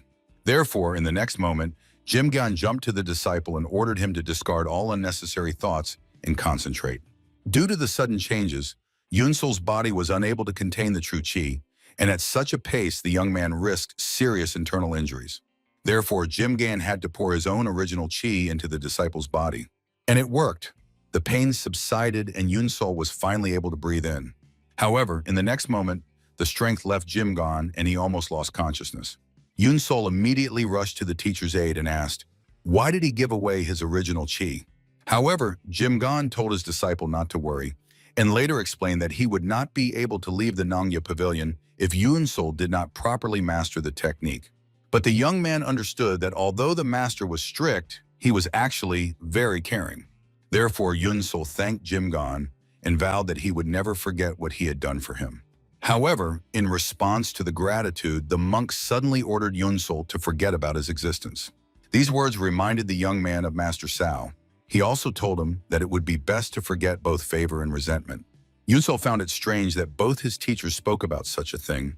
However, then Jimgan stated that he was only able to reach the 5th level, and therefore if Yunsol really wants to repay him, he should reach the 8th level of technique. In response, Yunsol swore that he would definitely achieve this. Then Jimgan declared that Yunsol no longer needed his guidance, since he had reached the 2nd level. And since Yunsol needed to master not the circulation technique, but the basics of martial arts, he must climb the rock at the western edge and train there. Yunsol was slightly surprised by the master's decision, but he unquestioningly obeyed his will and asked him to take care of himself as a farewell. After 3 months, the Cloud Squad returned to the Nangya Pavilion after completing the mission. And the squad was led by Baekhyun, who however did not hurry to report to the vice chief. Soon the vice chief Danhan himself found the commander on the roof and with a smile asked why he had not come straight to the Azure Wind Pavilion. However, Baekhyun answered the question with a question. Why did the vice chief bring the successor to the pavilion, who was supposed to go to the Fire Rain Sword School? In his defense, Danhan had to explain that in fact it was Yunsol's choice. He was the one who declined the offer from the sword school. Baekhyun was struck that the youth voluntarily chose their pavilion, to which Danhan shyly admitted that he practically had to fight the demonic sword, Wihyokun. Therefore, Baekhyun should be proud of the young man who preferred their pavilion over the sword school of the Fiery Rain. However, Baekhyun revealed that because of this, the sword school did not choose any of the 10 successors, and their leader expressed his disappointment about this. This was exactly what troubled Baekhyun. The demonic palace is dangerous for the Nangya pavilion, which is already poorly regarded. But in response to the commander's objections, Danhan smiled and reminded that the goal of the Nangya pavilion is to master martial arts, not political power. At these words, Baekhyun snorted irritably and declared that these were just their ideals. Nevertheless, now Baekhyun urgently needed to meet with Yunsol because his position as one of the successors was under threat. Just a month ago, Yunsol went to the once great thief Yagavol to learn his technique, Swift Phantom. Many students who studied it became cripples because they could not keep up with the rapid changes. However, to Yagavol's great surprise, Yunsol mastered this technique and achieved proficiency in just 1 month. After that, Yagavol left the Nangya pavilion as he had finally found a successor and passed on the movement technique to him. Now all that remained for Yunsol was to perfect it independently and practice, which he did day and night. It was on one of those days that Danhan and Baekhyun found him. The vice chief was pleasantly surprised by the fact that Yunsol successfully mastered the fast phantom of Master Yagavol. However, Baekhyun was convinced that this art could not be mastered in a short time. So he decided that Yunsol had been learning the technique since his arrival at the Nangya pavilion. However, Danhan explained with a smile that last month Yunsol studied the improvement technique under Master Geumgan on the Iron Spear. The vice chief's words shocked Baekhyun, because that means the rumors that Yunsol mastered the Beast Path in just 2 weeks are also true. And even more so, Master Sao gave the young man water from the Star Spring, which helped him to early open the transcendental nerve plexus. Nevertheless, Baekhyun reminded the vice chief that it was precisely because of Yunsol that the demon successors became 14 instead of 12. Because of this, all 10 demonic schools had claims against the demonic court. Danhan guessed that the heads of the schools were stunned when they were ordered to teach their martial arts to 14 successors. The essence of the 10 demon successors is to train masters who will later kill their mentors. Therefore, students are forced to participate in competitions to determine the 10 successors. But this time, the only son of the leader of the White Demon Temple, Kanmuryeon, died and was killed by Yunsol himself. Moreover, the Fire Rain Sword School is making a fuss because their sword technique was learned by someone who is not a student of the school. Because of all this, the sword demon Baekhyukgon strongly demands disciplinary action, and Chonungwan has been removed from his position and is in custody. From all this information, Danhan got a headache and tiredly asked, "What exactly do they want from Yunsol?" In response, Baekhyun explained that the Fire Rain School and the White Demon Temple want to verify whether Yunsol is truly qualified to be one of the 10 successors. And they also want to make sure that Yunsol will no longer wield the sword. Danhan considered such demands nonsense because Yunsol is already a disciple of the Nangya Pavilion, and demanding that he not use the sword is simply ridiculous. However, then Danhan noticed that Yunsol was looking in their direction, and in the next moment, the young man jumped up to the vice chief with Baekhyun. Danhan introduced him to the squad leader Cloud and praised him for his success in mastering the technique. However, when Baekhyun was about to speak to the young man, Danhan immediately interrupted him. Then Yunsol firmly stated that if something happened because of him, he would take full responsibility. Danhan realized that the young man had already heard everything, for which Yunsol apologized and explained that he used the technique of the mind's eye of the beast path. Baekhyun was once again amazed at what he heard, because it turned out that the young man used two techniques simultaneously. Using the fast phantom technique, Yunsol was able to stand on the water surface, and with the technique of the eye of the mind, he caught the vibrations of the water surface. After such skepticism, Baekhyun was dispelled, and he asked the vice chief, why not believe in such a genius? The question surprised Danhan, and he reminded that the demonic palace not only wants to test Yunsol, they want to kill him. However, moreover, if the vice chief refuses the demonic court, it will cause problems for the Nangya Pavilion, but Danhan was still against it. Then Yunsol took the floor and declared that he would go to the demonic palace. Danhan wanted to object, but Yunsol reminded that the demonic palace only wishes to improve its image, and if they kill him, it will only harm them. And more importantly, as a disciple of the Nangya Pavilion, Yunsol did not want to avoid the battles that he encounters on his path. Baekhyun agreed with the young man and added that they should take the chance so that the Nangya Pavilion would not be disturbed in the future. Only after this did Danhan finally allow Yunsol to undergo the trial, but on one condition. If he passes the trial, he must make the White Demon Temple and the Fire Rain School forgive what happened. In response, Yunsol swore that he would do it, and the next day he arrived at the gates of the demonic court. When Yunsol first came here, he knew nothing about martial arts. But now he was to return to the demonic palace as the successor of the Nangya Pavilion. The guard accompanying him explained that this comprehensive pavilion is called the brain of the demonic court. This place is responsible for administration and planning and is comparable to the pavilion of the chief strategist in the Mirim Alliance. And it is here that Yunsol learns about the trial he must undergo. In the office, the head of the comprehensive pavilion, Baek Chongchon, was already waiting with his secretary. After the words of the head slightly surprised Yunsol, prompting him to clarify, "Aren't the demonic palace and the 10 schools the same thing?" Then Chongcheon had to explain to the young man that the demonic palace is a union of all the schools of the demonic path, created jointly with the 10 demon schools. These two concepts cannot be separated, but it cannot be said that they are completely identical either. Usually someone from the 10 schools later becomes the head of the demonic court, but the reverse is unfortunately not true for a former head. It was then that Yunsol realized that the schools in the demonic palace simply cooperate, and there are many schools of the demonic path that do not like this. Meanwhile, Choncheon continued and revealed that in reality, 10 demon successors are needed to train them into warriors capable of destroying the masters of Mirim. In other words, the tournament of the 10 successors was a plan of the demonic court to eliminate the high-ranking officials of the Mirim Alliance. The 10 schools initially rejected this idea until one day they finally sent their students. And it was during the last tournament of the 10 successors that all these people met their death because of Yunsol. Therefore, Choncheon asked the young man a question. Does he understand that the demonic palace wants to punish him under the guise of a trial? However, in response, Yun-Sol firmly stated that he understands everything and agrees to any trial. Changqian was pleased with this answer and finally decided to get down to business, as the conversation had dragged on.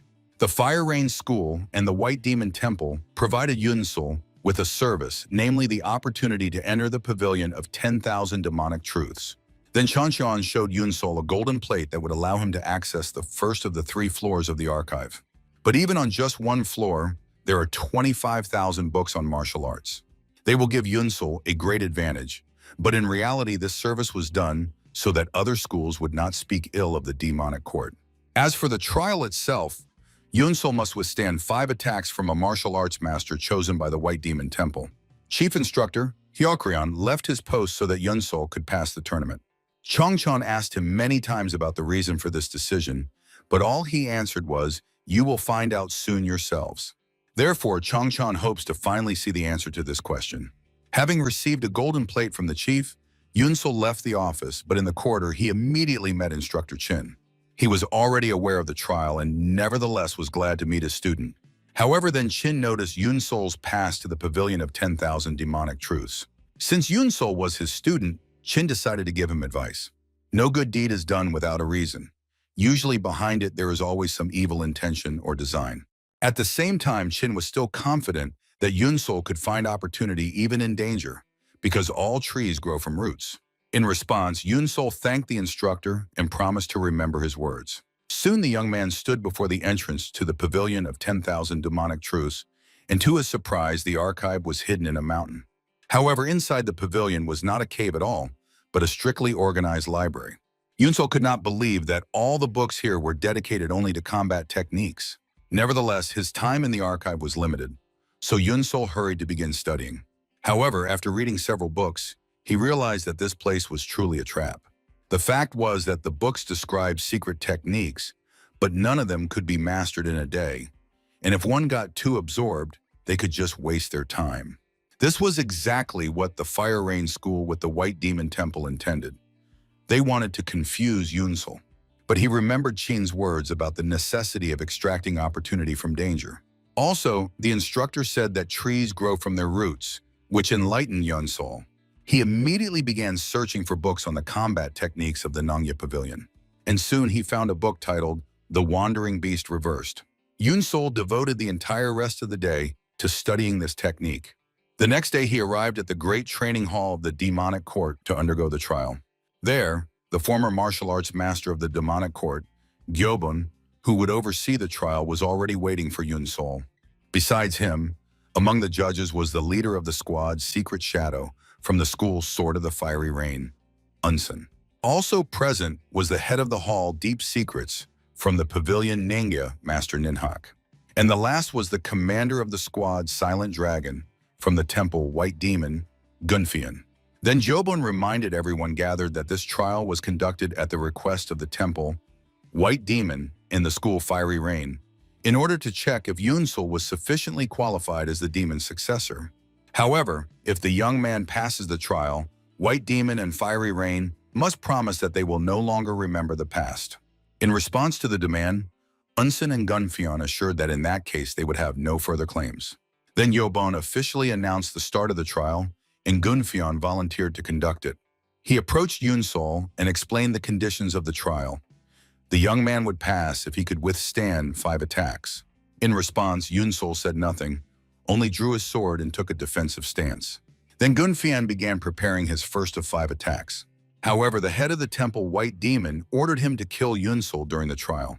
But Gunfian did not want to spoil relations with the Nangya Pavilion, so he decided simply to cut off the young man's hands during the 5th attack. In the next moment, the steel ribbon, like an arrow, rushed towards Yun-Sol.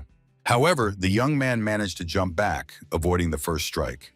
Gunfian wound the ribbon back onto his wrist and explained to Yun-Sol that this technique is called Heart of the White Demon. However, the squad commander had to admit that the young man had mastered the basics well. Then Gunfian moved on to the 2nd attack and used a technique called Descent of the Spirit of the White Demon. At that very second, not 1 but 7 razor-sharp ribbons shot at Yun-Sol like arrows. However, this time Yun-Sol did not dodge. On the contrary, he charged straight through and managed to slip past the blades. Gunfian praised the young man, but then warned that now he should be ready, because the third attack would be a technique called Chaotic Shadow of the White Demon. In the next moment, a real hail of blades and edges rained down from the sky onto Yunsol. But the young man could not understand which of them were real and which were just illusions. Then Yunsol decided to simply dodge all of them using the Fast Phantom technique. And to Gunfian's surprise, the young man managed to get away with only a few cuts. However, Yunsol understood that if he really wanted to kill him, he would have done so already. But Gunfian himself was no longer so sure that he could so easily cut off the young man's hands. And in the next moment, Yunsol was blinded by a cluster of whitish light. Because of this, he could not see the essence of the enemy's technique, which made him realize he would die if he did not urgently do something. But suddenly, Yunsol remembered the book, The Wandering Beast Reversed. At first, he thought that this book simply spoke poorly of the Nangya Pavilion, but in the last chapters, it detailed the weaknesses of the beast path. Most likely, the author of this book wrote all those insults at the beginning, just so that only the students from the Nangya Pavilion would continue reading it. And the book said that the beast path is not omnipotent and operates only on the basis of instincts, which is characteristic only of animals. A true master must think and strengthen feelings only when necessary. This is exactly what Yunsol did, thanks to which he was able to avoid a deadly blow. Such a feat amazed everyone present, but the most shocked was Gunfian, because even the White Demon Masters barely dodged this strike. However, now he understood why the White Demon and Fire Rain united to get rid of Yunsol, because in the future this young man will become the root of problems, so he must be eliminated in advance. For this, Gunfian used the fifth and his strongest technique, the White Demon's Snake. This was a feature of the White Demon's technique. The ribbon will not stop until it spills the enemy's blood, and that meant it was only a matter of time before Yunsol's head flew off his shoulders. He could not dodge the attack, but in such a case, Yunsol used a sword technique called Unmatched Thunder and Lightning.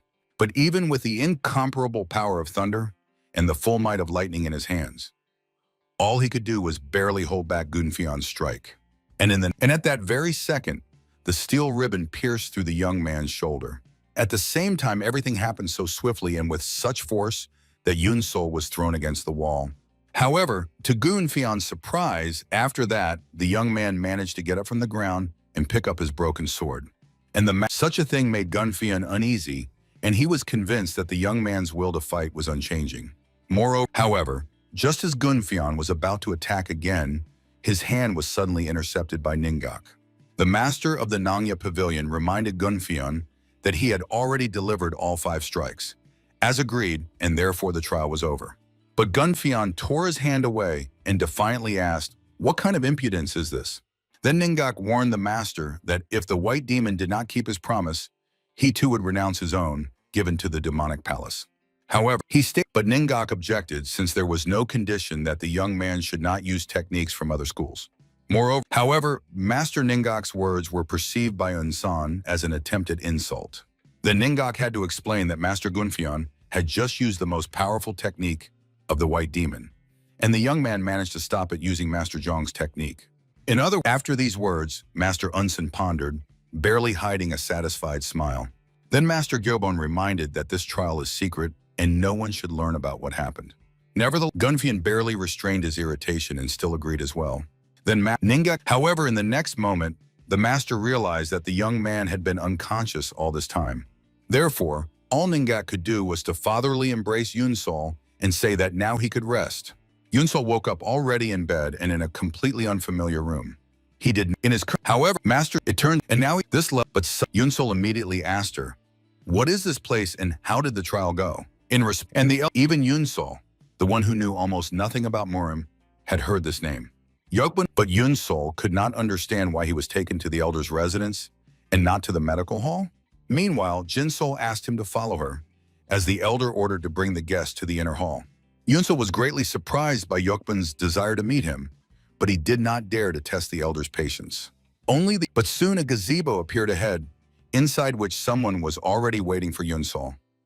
He offered the guest a cup of tea and congratulated him on successfully passing the trial. Then Yokban asked how he liked the tea, to which the young man admitted that he was not the most knowledgeable person when it came to tea. But then Yakbun stated that the young man was somewhat different from how he was described. Like an experienced healer, the elder noted that although Yunsol started studying martial arts late, his muscles and joints are well developed.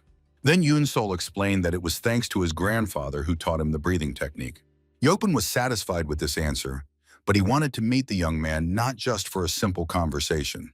The elder expressed the desire that Yunsol join the demonic palace as soon as he finished training at the Nongya Pavilion. And 3 years after the young man joins the palace, Yakbun will accept him into the Dark Sky Squad. Thus, Yunsol will embark on the path to becoming one of the highest ranks of the demonic court. The young man had already heard of the Dark Sky Squad. It is the most elite squad of the demonic court, so there might be no other chance to join their ranks. But despite this, Yunsol dared to refuse the elder's offer. Yakbun's face changed instantly. He gave the young man a piercing look and asked, "Wupana?" Then Yunsol respectfully explained that if such a high position were guaranteed to him during training, he would become too complacent and would not be able to master the martial arts of the Nongya Pavilion. However, the young man could not have foreseen that in response to his words, the elder would suddenly burst out laughing loudly and free his chi with laughter. Its flow was like a gust of strong wind, and meanwhile Yakbun stated that this is exactly how one should relate to martial arts. And when the elder finally pulled himself together, he calmly warned Yunsol that he would be watching him. Yopin is interested to see how much the young man will grow over these 3 years, and afterwards they will meet again in this very place. Yunsol understood that he was allowed to leave, and after saying goodbye to the elder, he immediately departed.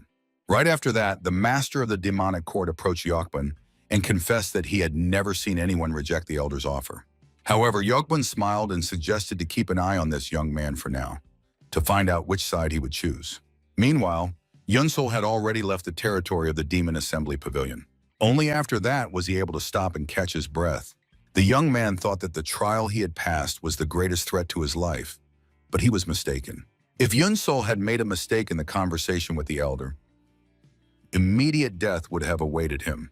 However, after catching his breath and pulling himself together, the young man realized that, without even noticing it, he had reached the city. The peaceful landscape now seemed to Yunsol something rare and very distant. He had changed too much and was too deeply mired in a life he had never wanted. And as if to prove this, Yunsol noticed that someone was following him. The best thing now was to arm himself, and fortunately there was a smithy nearby. Yunsol asked the blacksmith, "Is there any training weapon for sale?" In response, he pointed to a box with defective swords and explained that he would give any of them for 5 nyons. Yunsol chose the first blade he came across and leisurely left the city limits. Only upon reaching the field did he stop and strictly order his pursuers to show themselves. They did not keep him waiting long, surrounding Yunsol. There were 6 of them in total, all dressed in assassin robes. One of them drew a blade and declared that he would not allow one of the demon's successors to finish training and enter the world of Murim. Therefore, Yunsol must die here and now. However, in response to the threat, Yunsol calmly stated that he did not wish to kill anyone, and therefore he gave the assassins a chance to leave. But they did not take his words seriously, for there were more of them. Yunsol was left with no other choice, and so he drew his sword. But the leader of the assassins declared that drawing the blade was already pointless, because Yunsol's life was already in their hands. And then he ordered the other assassins to disperse and take their positions. They began to circle around Yunsol synchronously, intending to confuse him. And in the next moment, one of the assassins swiftly launched an attack. But Yunsol parried his strike with his sword. However, following the first assassin, the second attacked, and now Yunsol had to retreat backward. But at that very moment, the third killer attacked from behind, and the young man only miraculously managed to dodge his blow. The assassin's attacks followed continuously and without pause, which made Yunsol realize that his opponents had worked together for a long time. But if you look at their team coordination through the prism of the beast's path, it becomes obvious that the difference in skill is quite large. Therefore, Yunsol was able to identify a weakness in the opponent's formation and defeat one of them. The death of a comrade shocked the assassins, but their leader immediately ordered to use the third formation. Only there was no point in this, because the difference in skill would not change from it, and Yunsol clearly demonstrated this by defeating 3 more enemies. After that, the leader of the assassins realized too late that the demonic palace had fed them false information. The assassins did not expect that their target possessed great sword techniques and knew about Murium battle formations. However, Yunsol coldly explained that this was not martial art, but his struggle for survival. And the assassins lost because they were very confident in their superiority in a fight where lives were at stake. From these words, the leader of the assassins finally understood that all this time they had been the prey, and the real predator stood before them. Meanwhile, his subordinate suggested retreating to report what had happened and gather strength. However, in the next moment, the leader of the assassins killed his last comrade with his own hands and declared that fleeing from the enemy meant parting with honor. But then Yunsol asked, "Is honor really more important than one's own life?" In response, the last assassin proudly declared that unlike demonic warriors, they mastered the sword not for personal glory, but to fight for honor. However, Yunsol was not impressed by his words. On the contrary, he was very angry because honor cannot be taken to the grave. And so, in the next moment, he slit the assassin's throat so lightning fast that the assassin didn't even realize what had happened. However, as he was dying, the assassin managed to swear that he would curse Yunsol even in the afterlife. Yunsol looked over the ground, strewn with corpses and soaked in blood, which reminded him of the hellish island. Then the young man remembered again that the place where he stood was already hell, where there is no salvation from the cycle of hatred. However, this is the price he must pay for walking this path for the sake of revenge. But soon Yunsol's dark thoughts were interrupted by a carriage that suddenly entered the field. Then the young man was even more surprised when Commander Paekyong stepped out of the carriage. Yunsol was about to ask what he was doing here, but the commander stopped him and explained that tracking him down was easy. Then Paekyong examined the bodies and weapons of the assassins, and afterwards suggested returning to the Nangya pavilion. There, they were awaited by Vice Chief Danhan, who immediately invited Yunsol and Paekyong to his office. Danhan had already been informed of the test results and congratulated the young man. However, then he inquired of Yunsol, was he not wounded during the trial? In response, the young man revealed that after the trial he was treated at the residence of Elder Yokbun, which almost caused Baekhyun to lose the gift of speech. And not only him, Danhan also found it hard to believe what he heard, so Yunsol had to tell everything from the very beginning. After the explanations, the vice chief understood why the Fire Rain School and the White Demon Temple so willingly recognized the trial's result. Yunsol, of course, knew that Elder Yokbun was strong, but could his position really be that great?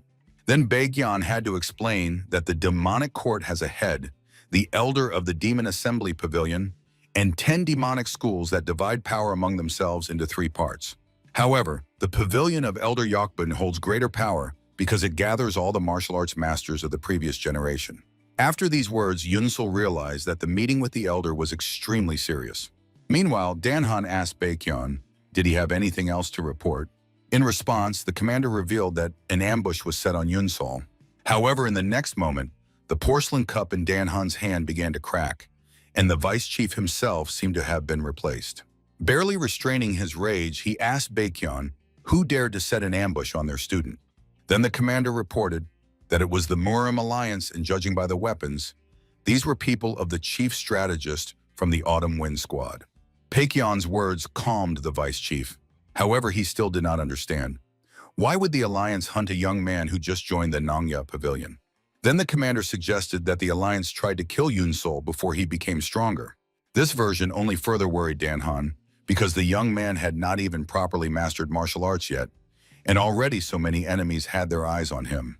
On the other hand, a hero must go through trials, so Danhan could only hope that they would make Yunsol stronger.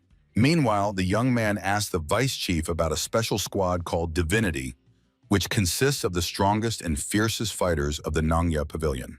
The reason for such interest in them was that Yunsol expressed a desire to join this squad to study martial arts through real experience. Baekhyun was taken aback by the young man's decision, since the Divinity squad consists of the roughest and most aggressive people in the entire pavilion. Even the squad leader, Sojo, is known for her very bad temper. She killed Nangya students she considered unworthy under the pretext of conducting trials. However, despite this, Yunsol firmly stated that if he dies because he was not good enough, then the blame would lie solely with him. Also, the young man wants to become stronger as quickly as possible, and the most effective method is to experience real battles and observe masters' fights in real situations. Baekhyun was about to object, but this time his opinion differed from Danhan's. He decided to trust the judgment of the young man and did not mind if Yoon-sol was taken into the squad as a temporary member. Baekhyun did not dare to argue with the vice chief and resigned, promised to warn Sojo. The next day, the commander found her in a hotel called Thousand Successes. However, the squad leader was not very happy about the prospect of taking a green boy into the Thunder Valley. Baekhyun reminded her that this was a direct order from the vice chief of the pavilion, but Sojo stubbornly declared that she would personally go to him and refused to carry out the order. Then Baekhyun showed her the sign of the heavenly wolf, which was the symbol of the vice chief of the pavilion. This means that Baekhyun has full authority to speak and act on behalf of Danhan, so Sojo had no right to argue with him. Nevertheless, Baekhyun assured that Yoon-sol was not a weakling, as he was considered. Moreover, he had passed the trial of the Fire Rain School and the White Demon Temple. Sojo still did not understand why everyone defended this young man so much, but she agreed to take him on one condition. First, she would test Yoon-sol to see if he truly deserved to be a disciple of the Nungya Pavilion. And for this, he would go with the Divinity Squad to the Thunder and Wind Valley. There lies the lair of a sect born from heresy. These sectarians train martial arts through body modification and strength exercises. For this, they engage in human trafficking, which causes both traditional and demonic schools to despise them. The reason the sect managed to survive despite this was the valley itself, which was a reliable fortress for the sectarians. It was precisely because of it that the Divinity Squad in the Nungya Pavilion hesitated about this mission. There was only one road to the sectarians' lair, a rope bridge stretching across a wide chasm. Besides that, a strong wind was raging over the chasm. And on the other side was a guard post, and if any outsider appeared, the guards would immediately collapse the bridge. The mission was already going to be difficult, and now Sojo had to watch over the Yoon-seol assigned to her. She entrusted dealing with the guards to her deputy, Jawoon. He skillfully threw 2 daggers across the entire chasm and hit exactly the narrow window. From the outside, it might have seemed easy, but Yoon-seol knew it was a technique of unity between body and blade, which he learned from the Fire Rain School. Meanwhile, Jawoon warned that he had dealt with the guards in the building, but there might be some hidden device on the bridge. Sojo wanted all members of her squad to survive, so she ordered Yoon-sol to go first. However, to her surprise, the young man did not object and obediently headed towards the bridge. Yoon-sol understood that with such strong wind, he would not be able to maintain his balance. Therefore, he decided to use the absorption technique to stick his feet to the planks of the bridge. Jawoon noted that the young man had quite well mastered this technique, to which Sojo stubbornly declared that it was nonsense. However, the next moment Jawoon heard a hidden mechanism start moving. He only managed to shout to the young man, "Watch out!" And at the same second, a hail of arrows rushed towards him. However, Yoon-sol did not panic and immediately jumped up, then used the step to the sky technique to rise even higher. This move impressed Jawoon, but it was not enough, because as soon as Yoon-sol landed on the bridge, the trap fired again, and this time hit the young man. However, the arrows only struck a mirage. The real Yoon-sol used the quick phantom technique to cross the chasm. Having reached the other side, the young man ran into the guard post where he found a lever that disabled the trap, which he immediately pulled. And when the mechanism stopped, the young man shouted to the squad that the trap was disabled and the path was now open. Such a feat amazed even Sojo. After all, in such an extreme situation, Yoon-sol was able to skillfully use a technique that cripples the legs at the slightest mistake. Therefore, looking at this extraordinary young man, Sojo wondered, who exactly is he? The founder's squad, led by Sojong, carefully advanced deeper into the cave. Suddenly, Jaeun praised Sol for his amazing footwork and asked if he had learned the swift ghost technique from Master Go. Sol nodded affirmatively, and Sojong, hearing the conversation, insisted that Jaeun should not praise the novice unnecessarily. But Jaeun advised Sol to ignore it, since Sojong generally does not praise anyone. Of course, Sojong was slightly impressed by Sol's technique, but it was still not enough to pass her test. Finally, the founder squad reached their goal, the underwater lake, and Sojong immediately ordered the subordinates to stop. Before diving, each squad member made certain preparations that were not clear to Sol, so he decided to clarify with Jaeun, to which he replied that since Sol had joined them very recently, he might not know about this lake. The lake is connected to the Valley of Thunder and Wind. If you dive and swim through the underwater tunnel, you can come out right at the destination of their journey. However, the entire lake is filled with icy essences capable of freezing an entire well. Diving into the lake, a person will have to continuously expend all their internal energy for about 15 minutes, protecting the body from the cold. And if this is not done, one can instantly freeze and sink to the bottom. Therefore, Jae-ung suggested Sol stay and wait. But Sol, ignoring his remark, dived into the lake because he would not have come here at all if he were afraid of death. Once in the water, Sol noticed huge ice crystals. Now he understood what Jae-ung meant. But something was wrong. The other squad members writhed in pain and could barely swim. It turns out the icy essence really had some effect. But despite the fact that Sol did not use any internal energy at all, he did not feel the cold at all. And then it dawned on Sol, all because recently he had reached a state of invulnerability to fire and water, and the cold had no effect on him. Surfacing from the water, Sol noticed with surprise that all the other squad members were circulating their chi. Some squad members did not understand how Sol could remain calm, swimming through the icy essence. So Jong also noticed that Sol's internal energy was so stable that it did not require circulation. Now So Jong understood more clearly why the deputy head of the pavilion sent Sol to her squad. However, the real test was still ahead. When all the squad members regained consciousness, So Jong commanded to advance. The fighters, heated by the upcoming battle, responded with a joyful roar. Leaving the cave, the founding detachment met fierce resistance from the enemy. Sol tried not to fall behind his colleagues and dealt a serious blow to the enemy who attacked him. To Solya's surprise, the enemy not only did not retreat but also tried to counterattack. So these are the demons of power seizure created with the help of pills and physical enhancement. Demons did not feel pain at all and kept advancing despite injuries. So Sol wondered how to fight such an opponent at all. He was pulled from his thoughts by Sojong, who ordered him to step back and not get underfoot. Rushing forward, Sojong instantly dealt with a couple of demons, greatly impressing Solya. Therefore, Sol decided that from this moment, being in the center of chaos, he would observe the master's techniques and make them his own. The enemies continued to attack, so Sol decided that if he just dodged and counterattacked, he could manage using the beast path in Swift Phantom. And even if Sol would not fight at all, it would in no way disrupt the balance of the battle. Therefore, Sol decided to use this time to observe the fight of the members of the divinity and learn from them. The first one Sol paid attention to was Sojong, who skillfully struck opponents one after another. Sol was attracted by the blade technique used by Sojong, which inflicted multiple damages to the enemy with just one attack. This technique was different from the usual and resembled more a sword technique, as it involved many piercing and rotational movements. Trying it for the first time, of course, Sol failed, but after watching Sojong a little more, he finally understood the meaning. It was not a sword technique with a fixed position. When using it, it was necessary to change position to counter the enemy's attacks. Sol remembered his grandfather's words that when a sword technique reaches a certain mastery, it ceases to be limited by form and movements. It turns out Sojong did not use any specific technique, but only paid attention to the opponent's weak points and fought based on that. Although it was just one attack, it had 9 movement trajectories. Realizing this, Sol decided to apply the acquired knowledge. After dealing with the opponents, Sokong noticed that Sol had been watching her quite intently for some time.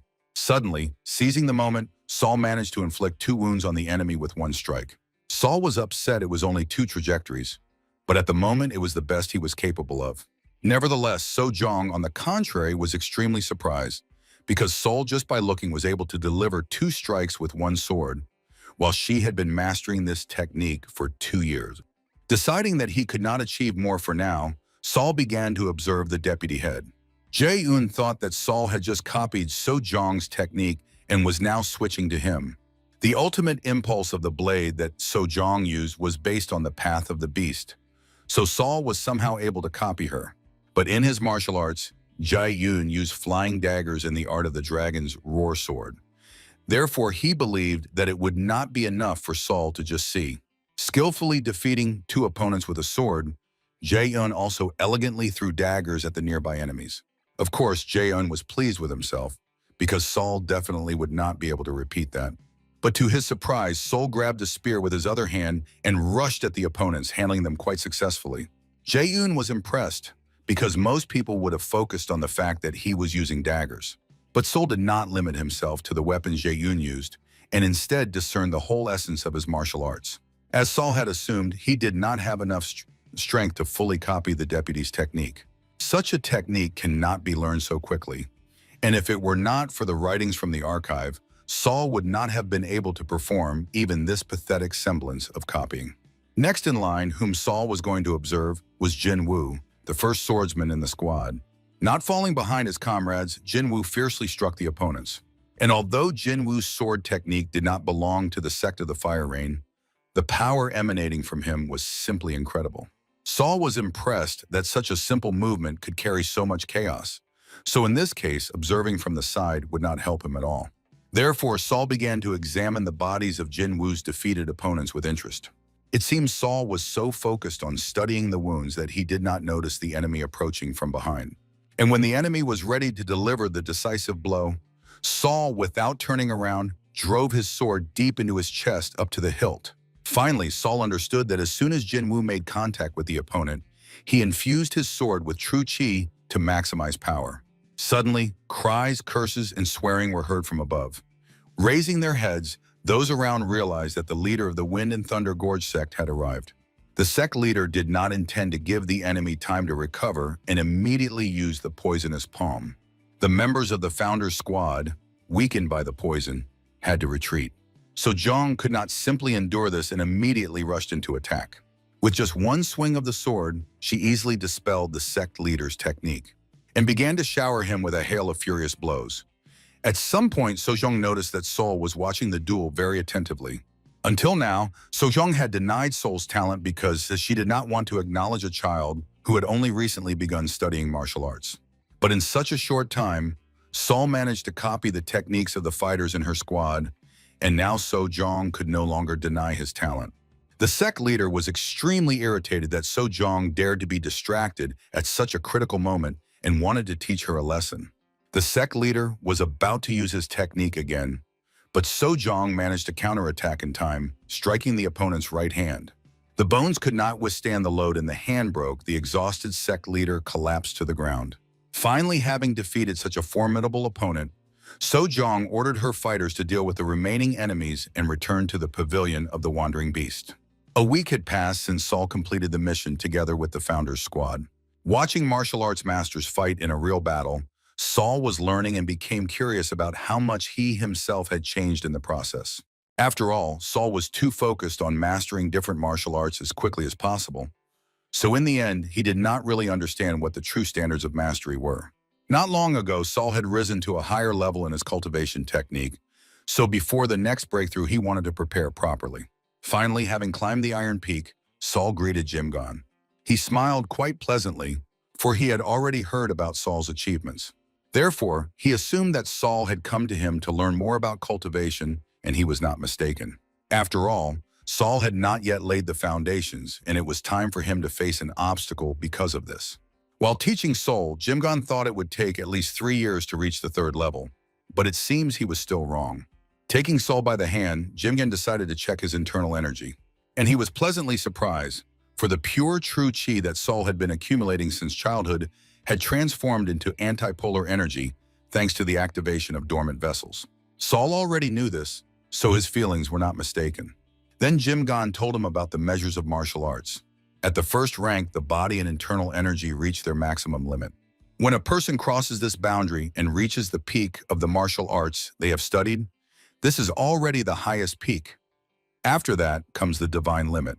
Having reached this limit, a person can freely control body and spirit, freeing themselves from the shackles of the human body. Next is the infinite level, which is the achievement of the pinnacle of martial arts and the attainment of perfection. Only the head of the Murim Alliance and the lord of the demonic palace were able to reach such a level. A duet of heavenly emperors of the orthodox, unorthodox paths. Below them stand 3 demons and 3 venerables, then 4 divine beings and 7 kings, all of whom have reached the infinite limit. And finally, the limit of divine intention is the level at which you become one with beings of primordial origin and comprehend the will of the heavens. Currently, Saul was at the initial stage of the peak limit, although he had already reached the 3rd limit in the cultivation technique of reverse polarity. When he reaches the 4th limit, he will be able to create true chi that protects the body. Then Saul will reach the highest peak. Upon reaching the 5th limit, he will be able to give form to his internal energy. Reaching the 6th, Saul's internal energy will circulate infinitely throughout the body. At the 7th limit, he will free himself from the constraints of his body. At the final one, Saul must gain the power to intervene in all living things. The last words of Jimgan were not clear to Saul, but the monk himself could not properly explain what it meant, as he had only reached the 5th stage. Nevertheless, Jimgan understood that Saul had finally decided to enter the Jonghu arena. Otherwise, he would not have asked all these questions. Saul only nodded affirmatively. Muhammad, he understood that it is precisely in real battles that a person becomes stronger and faster than anywhere else. Moreover, Saul believed that wandering through Jonghu was much wiser if he wanted to obtain information about his grandfather's killer.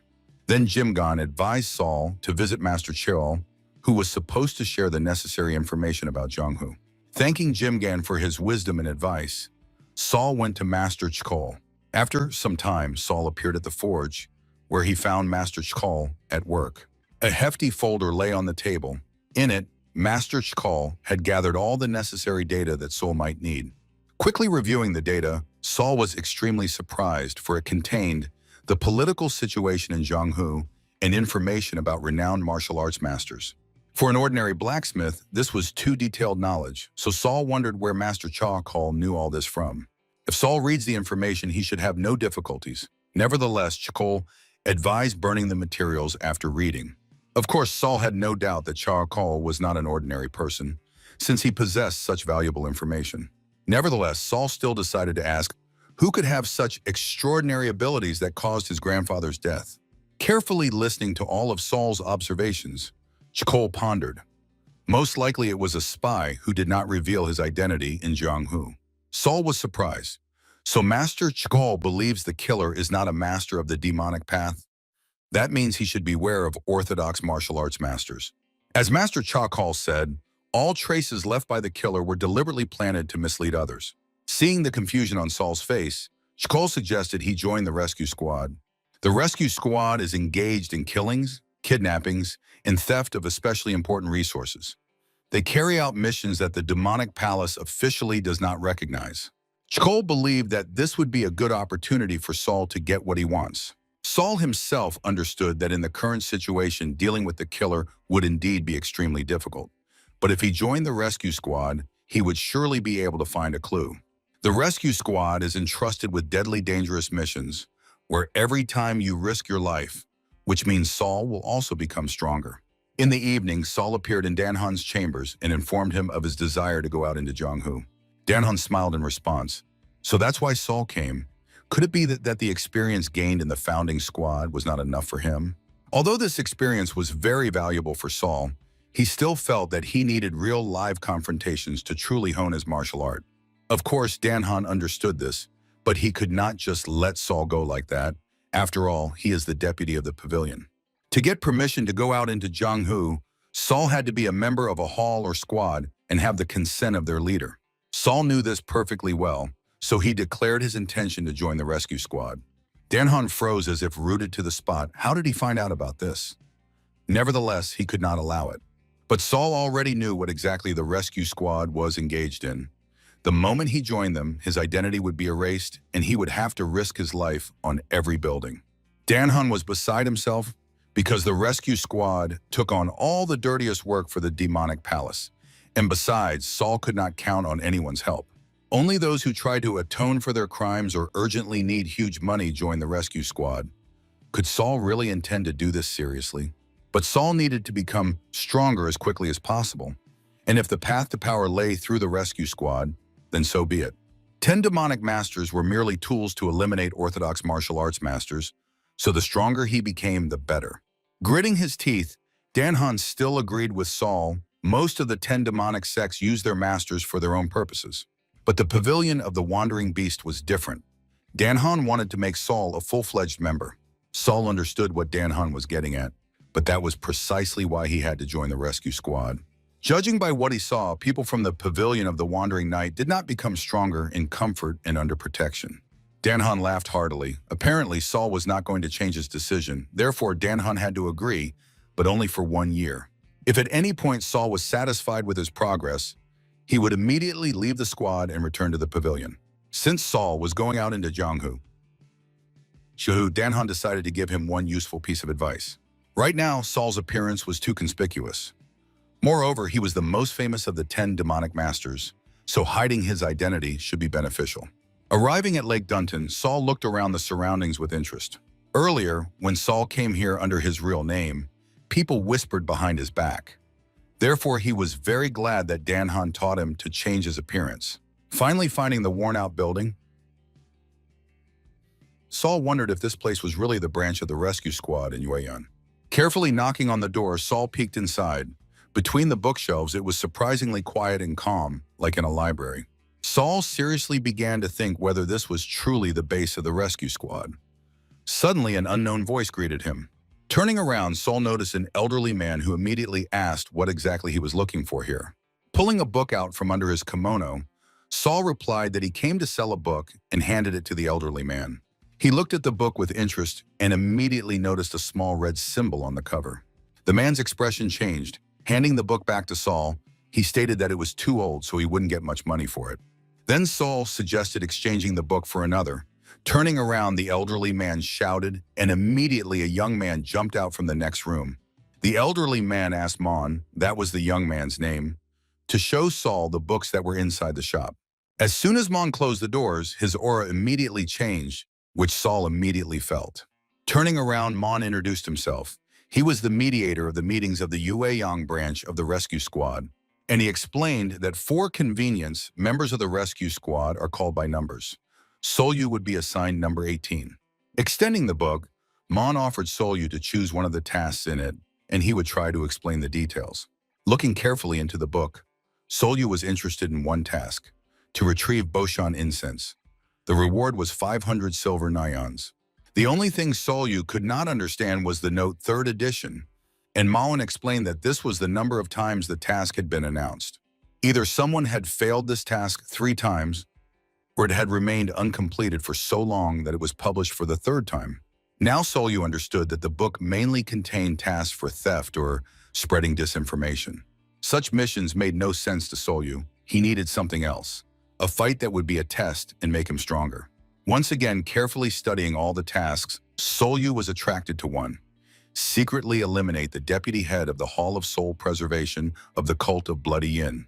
But Mon immediately stated that such a task was not suitable, and Solyu became interested in why.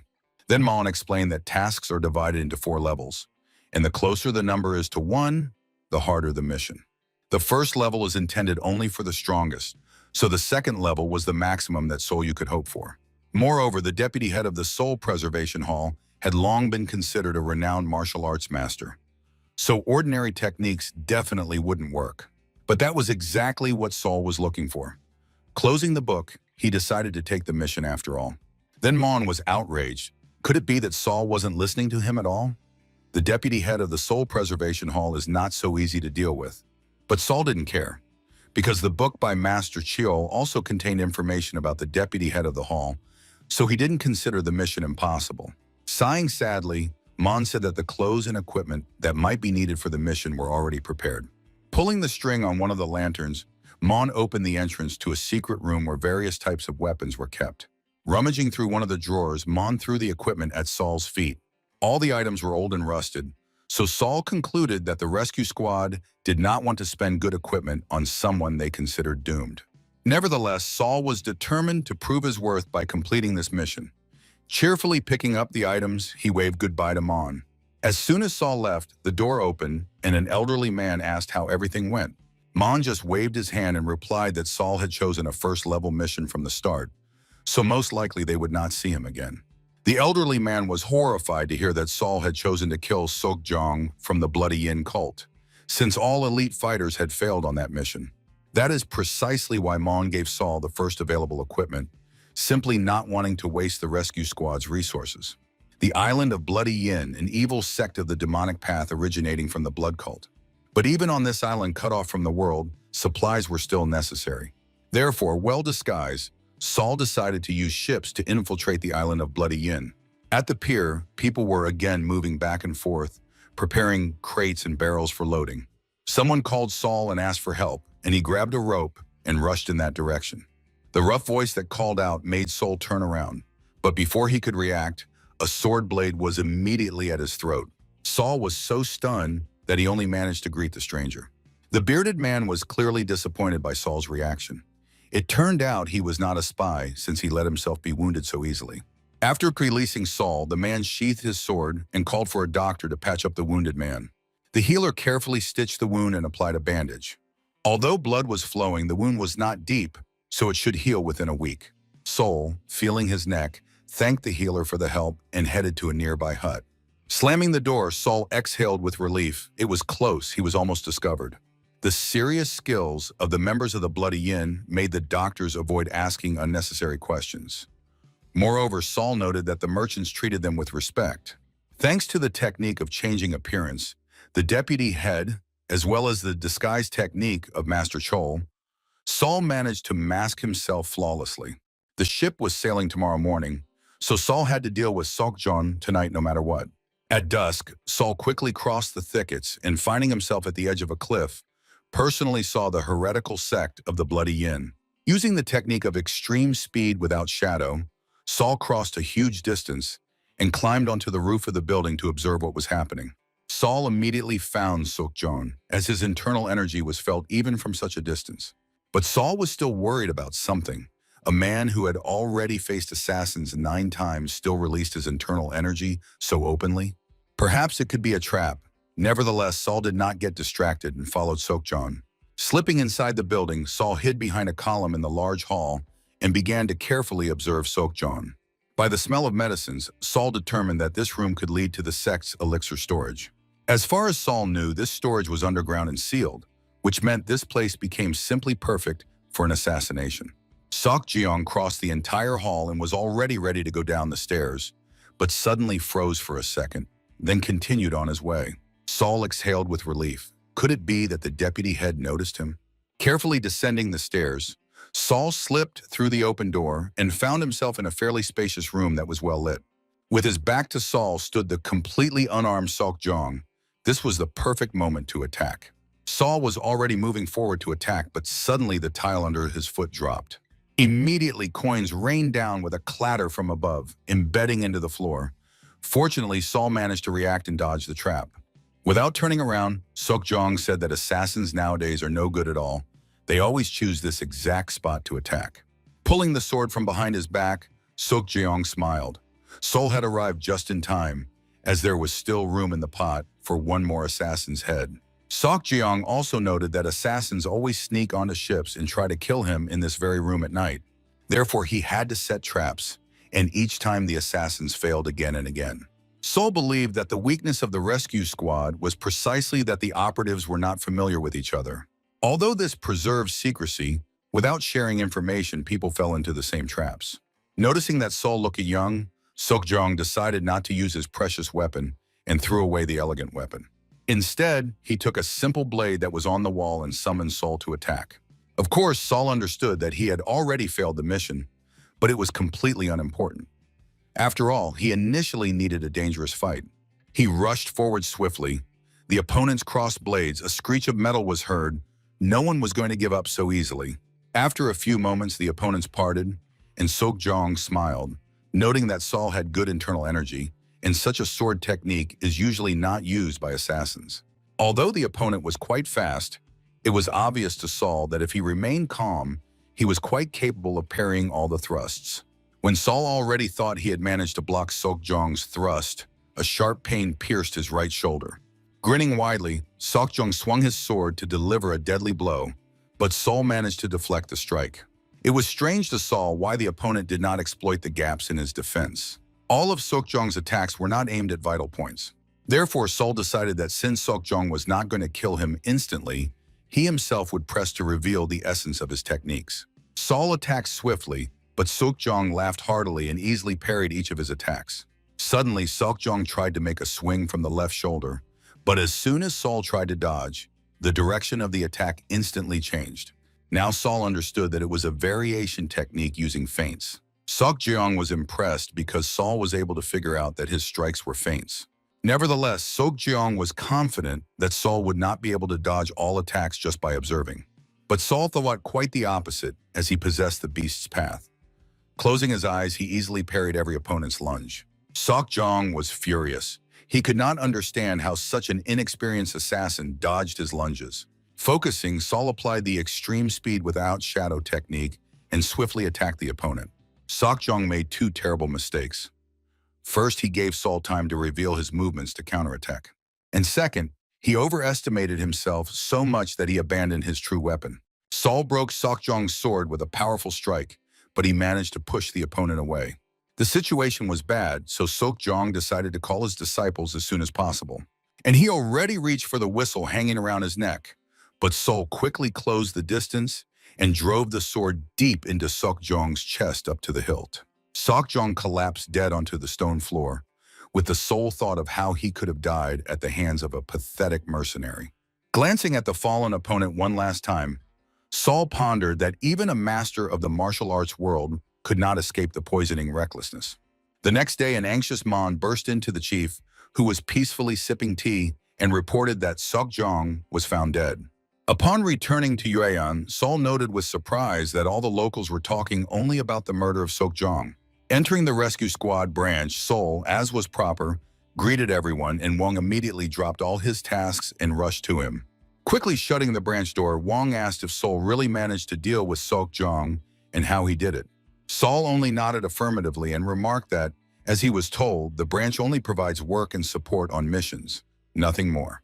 Wong sighed with understanding. Of course, Saul was right. He would no longer interfere in matters.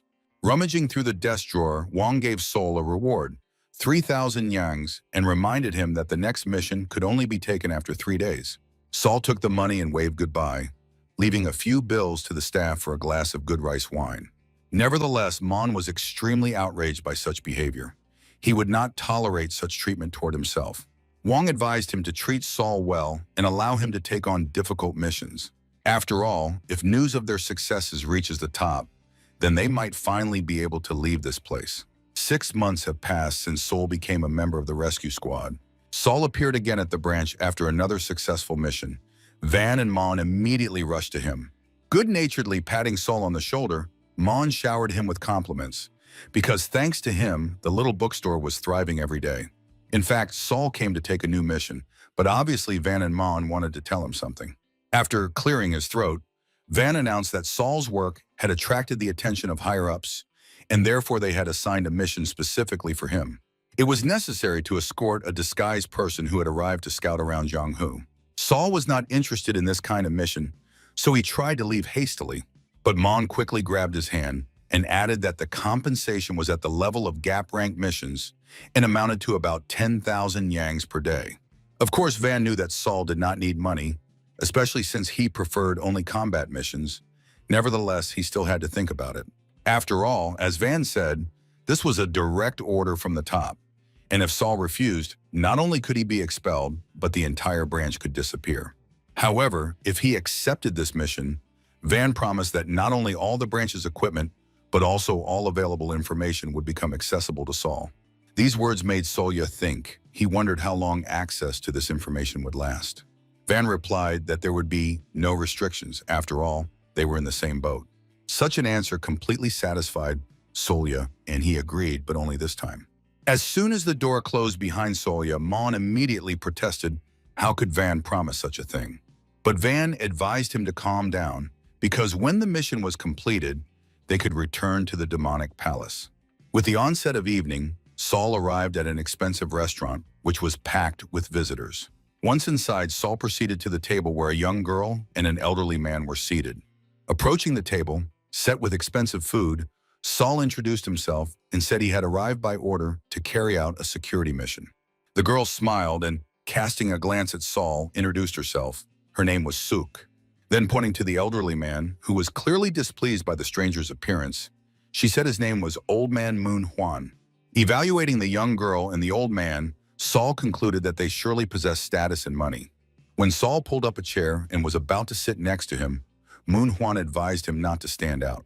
And then he threatened Saul with problems if he dared to disrupt Lady Oak's tour. Saul immediately felt an overwhelming aura emanating from Moon Hwan. It turns out he could exert such pressure just by his presence. Suk immediately asked Moonhwan to stop and asked why he threatens every man who wants to help.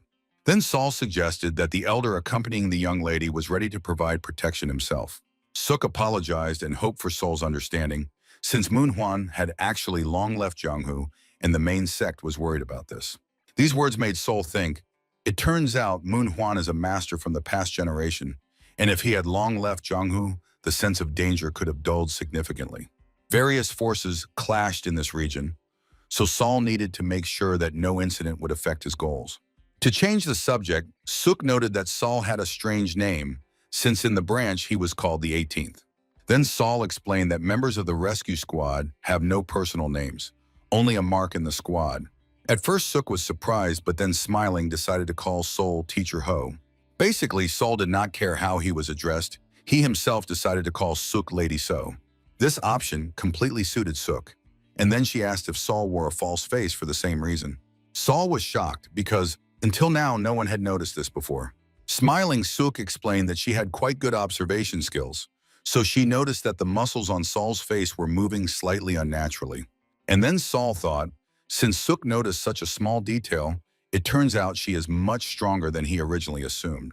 Suddenly, Saul realized that the people in the tavern were repeating the same phrases they said when he first entered.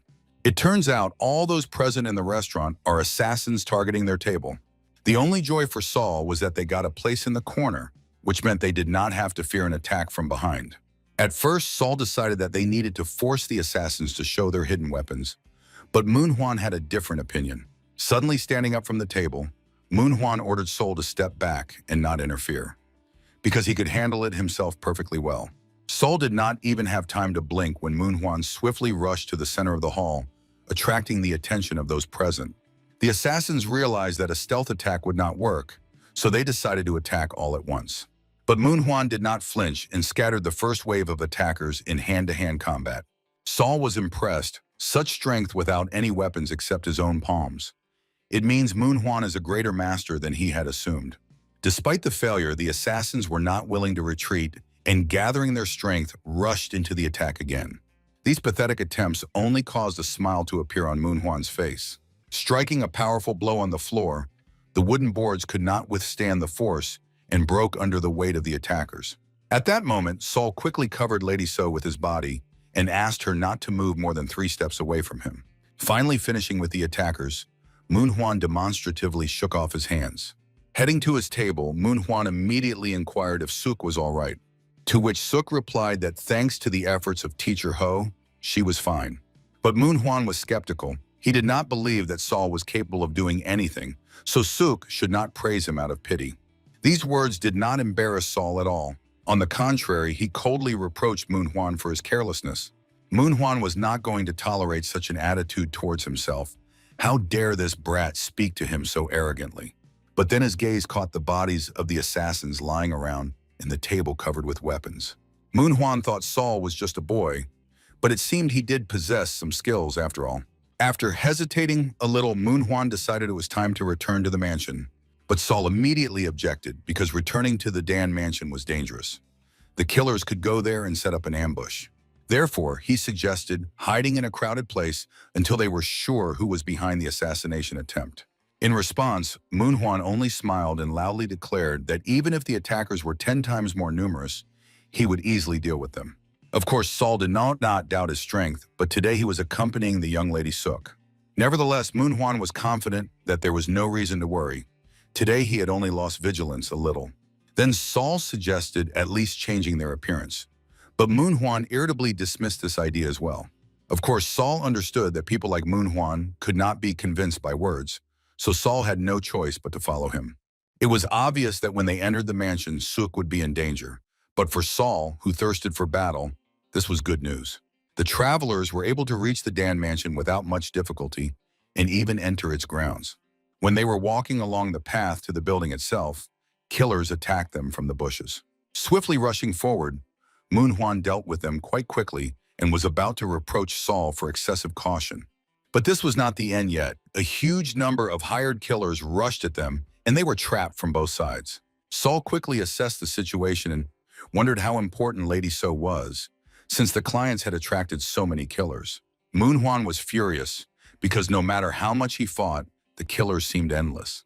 There were too many attackers, 3 to 4 times more than in the restaurant, and besides, the opponents were not ordinary killers. The opponents were martial arts masters, skilled in swordsmanship, so Moon Hwan wondered why such fighters attacked them. Despite Moon Hwan's incredible strength, one of the opponents still managed to break through. Moon Hwan was about to order Suk to run, but Saul quickly finished off the opponent, not allowing him to reach the goal. Naturally, Saul was confident that no matter how strong Moon Hwan was, as long as he protected Suk, he would not be able to effectively use his internal energy. After repelling another attack, Moon Hwan stopped to catch his breath, but the killers were not going to give him a break. Gritting his teeth in anger, Moon Hwan thought frantically. He could handle everyone alone, but fighting and protecting Suk at the same time would be difficult. Therefore, Moon Hwan ordered Saul to grab Suk and run away. He could handle it alone here. But Saul immediately objected, saying the enemy forces had probably already surrounded them from all sides, and instead of splitting their forces, it would be better to stay and wait. After all, the masters were supposed to arrive for reinforcement in about 2 hours. It was only necessary to hold out. This time, instead of an order, there was a request. Moon Hwan wanted Saul to satisfy his desire. Suk tried to object. She couldn't just abandon her comrade like that. Then Saul, apologizing, handed his sword to the surprised Suk and quickly lifted her into his arms. With one powerful touch of his palm, Moon Hwan cleared their path, and Saul immediately rushed into the formed breach. Some of the assassins, noticing such a maneuver, instantly gave chase. But now Saul did not need a fight. Speed was the most important thing. In the blink of an eye, Saul crossed the distance and found himself outside the estate. To his surprise, there were even more people there. The doors of the bookshop slammed open, and to the surprise of Mon and Wan, Saul flew inside carrying Suk in his arms. Quickly setting Suk on her feet, Saul stated that he urgently needed to enter the secret room for a minute.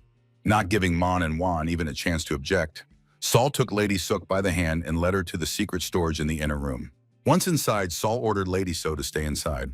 Here, Mon and Van burst into the secret room demanding an explanation. Then Saul explained that the killers targeting Suk were already surrounding the bookstore.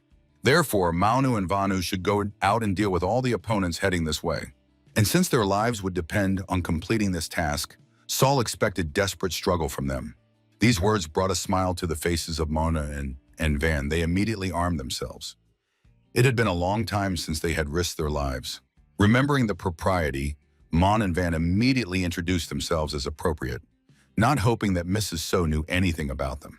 But to the surprise of those present, Suk was well informed about the twin demons of the Gon clan. Of course, Saul also heard about the twin demons, strong warriors who once held high positions. However, those who accidentally killed the spy of the demonic palace, who pretended to be an orthodox warrior, were therefore punished by being assigned to serve in Yuan. Waving goodbye, Mon and Van hopped out of the room inspired by the upcoming battle. Soli also had to get going, so he asked Suk to stay in the room and not come out until he himself opened the door. Hesitating, Suk shared her fears that this place might soon become her grave. But Saul was determined to do everything so that the young lady would not perish. Smiling, Suk wanted to share something else with Saul. In fact, her surname was Dan, and her real name was Suk Dan. Suk Dan, a precious gem in the hands of the commander of the military forces of the demonic palace. An unfortunate child unable to study martial arts due to a heavenly ailment known as deep disruption of the yin meridians. However, despite this, thanks to her unique intellect, the Council of Elders had already appointed her as the next chief strategist of the demonic palace. Now Saul understood why so many assassins were targeting Suk. She was simply drawn into the complex political intrigues of the palace. Although Suk was the daughter of the army commander, she still wanted to know Saul's real name, to which Saul replied that he would reveal the name later. Later, once everything was over. Leaving the secret room, Saul wondered why a noblewoman like Suk needed to know the name of an ordinary operative member of the squad. Closing the doors, Saul destroyed the mechanism that opened the secret room. As Saul had expected, the assassins appeared quite quickly. It turned out even the twin demons could not stop them. Suddenly, from behind the closed door came a proposal. Saul only needed to step aside and not resist. But Saul knew perfectly well that an assassin opens their mouth only in one situation, when they cannot guarantee victory. Realizing that the negotiations had failed and that a fight was inevitable, the assassins broke down the door and launched an attack. A fierce battle ensued, and after some time, Saul was the only one left standing. Bodies of defeated enemies lay around. Saul was already thinking that he had finally killed them all, but beyond the doorway he sensed another opponent.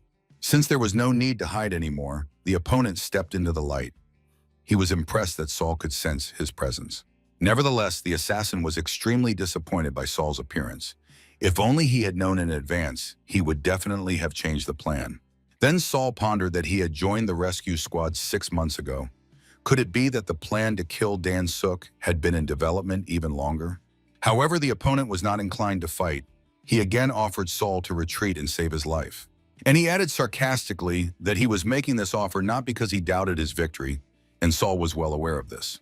Grasping the sword more comfortably, Saul replied that from this moment on, the opponent would not take a single step forward. Feeling a change in the aura, the stranger noted that for an ordinary assassin, Saul's internal energy was quite good. Therefore, as an act of mercy, the unknown assassin decided to grant Saul the right of the first move.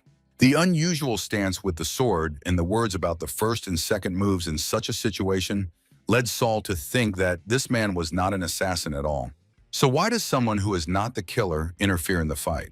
Saul decided to no longer burden his mind with thoughts and rushed into the attack, using the beast's path. Suddenly, a colossal flow of internal energy crashed down on Saul like a tsunami.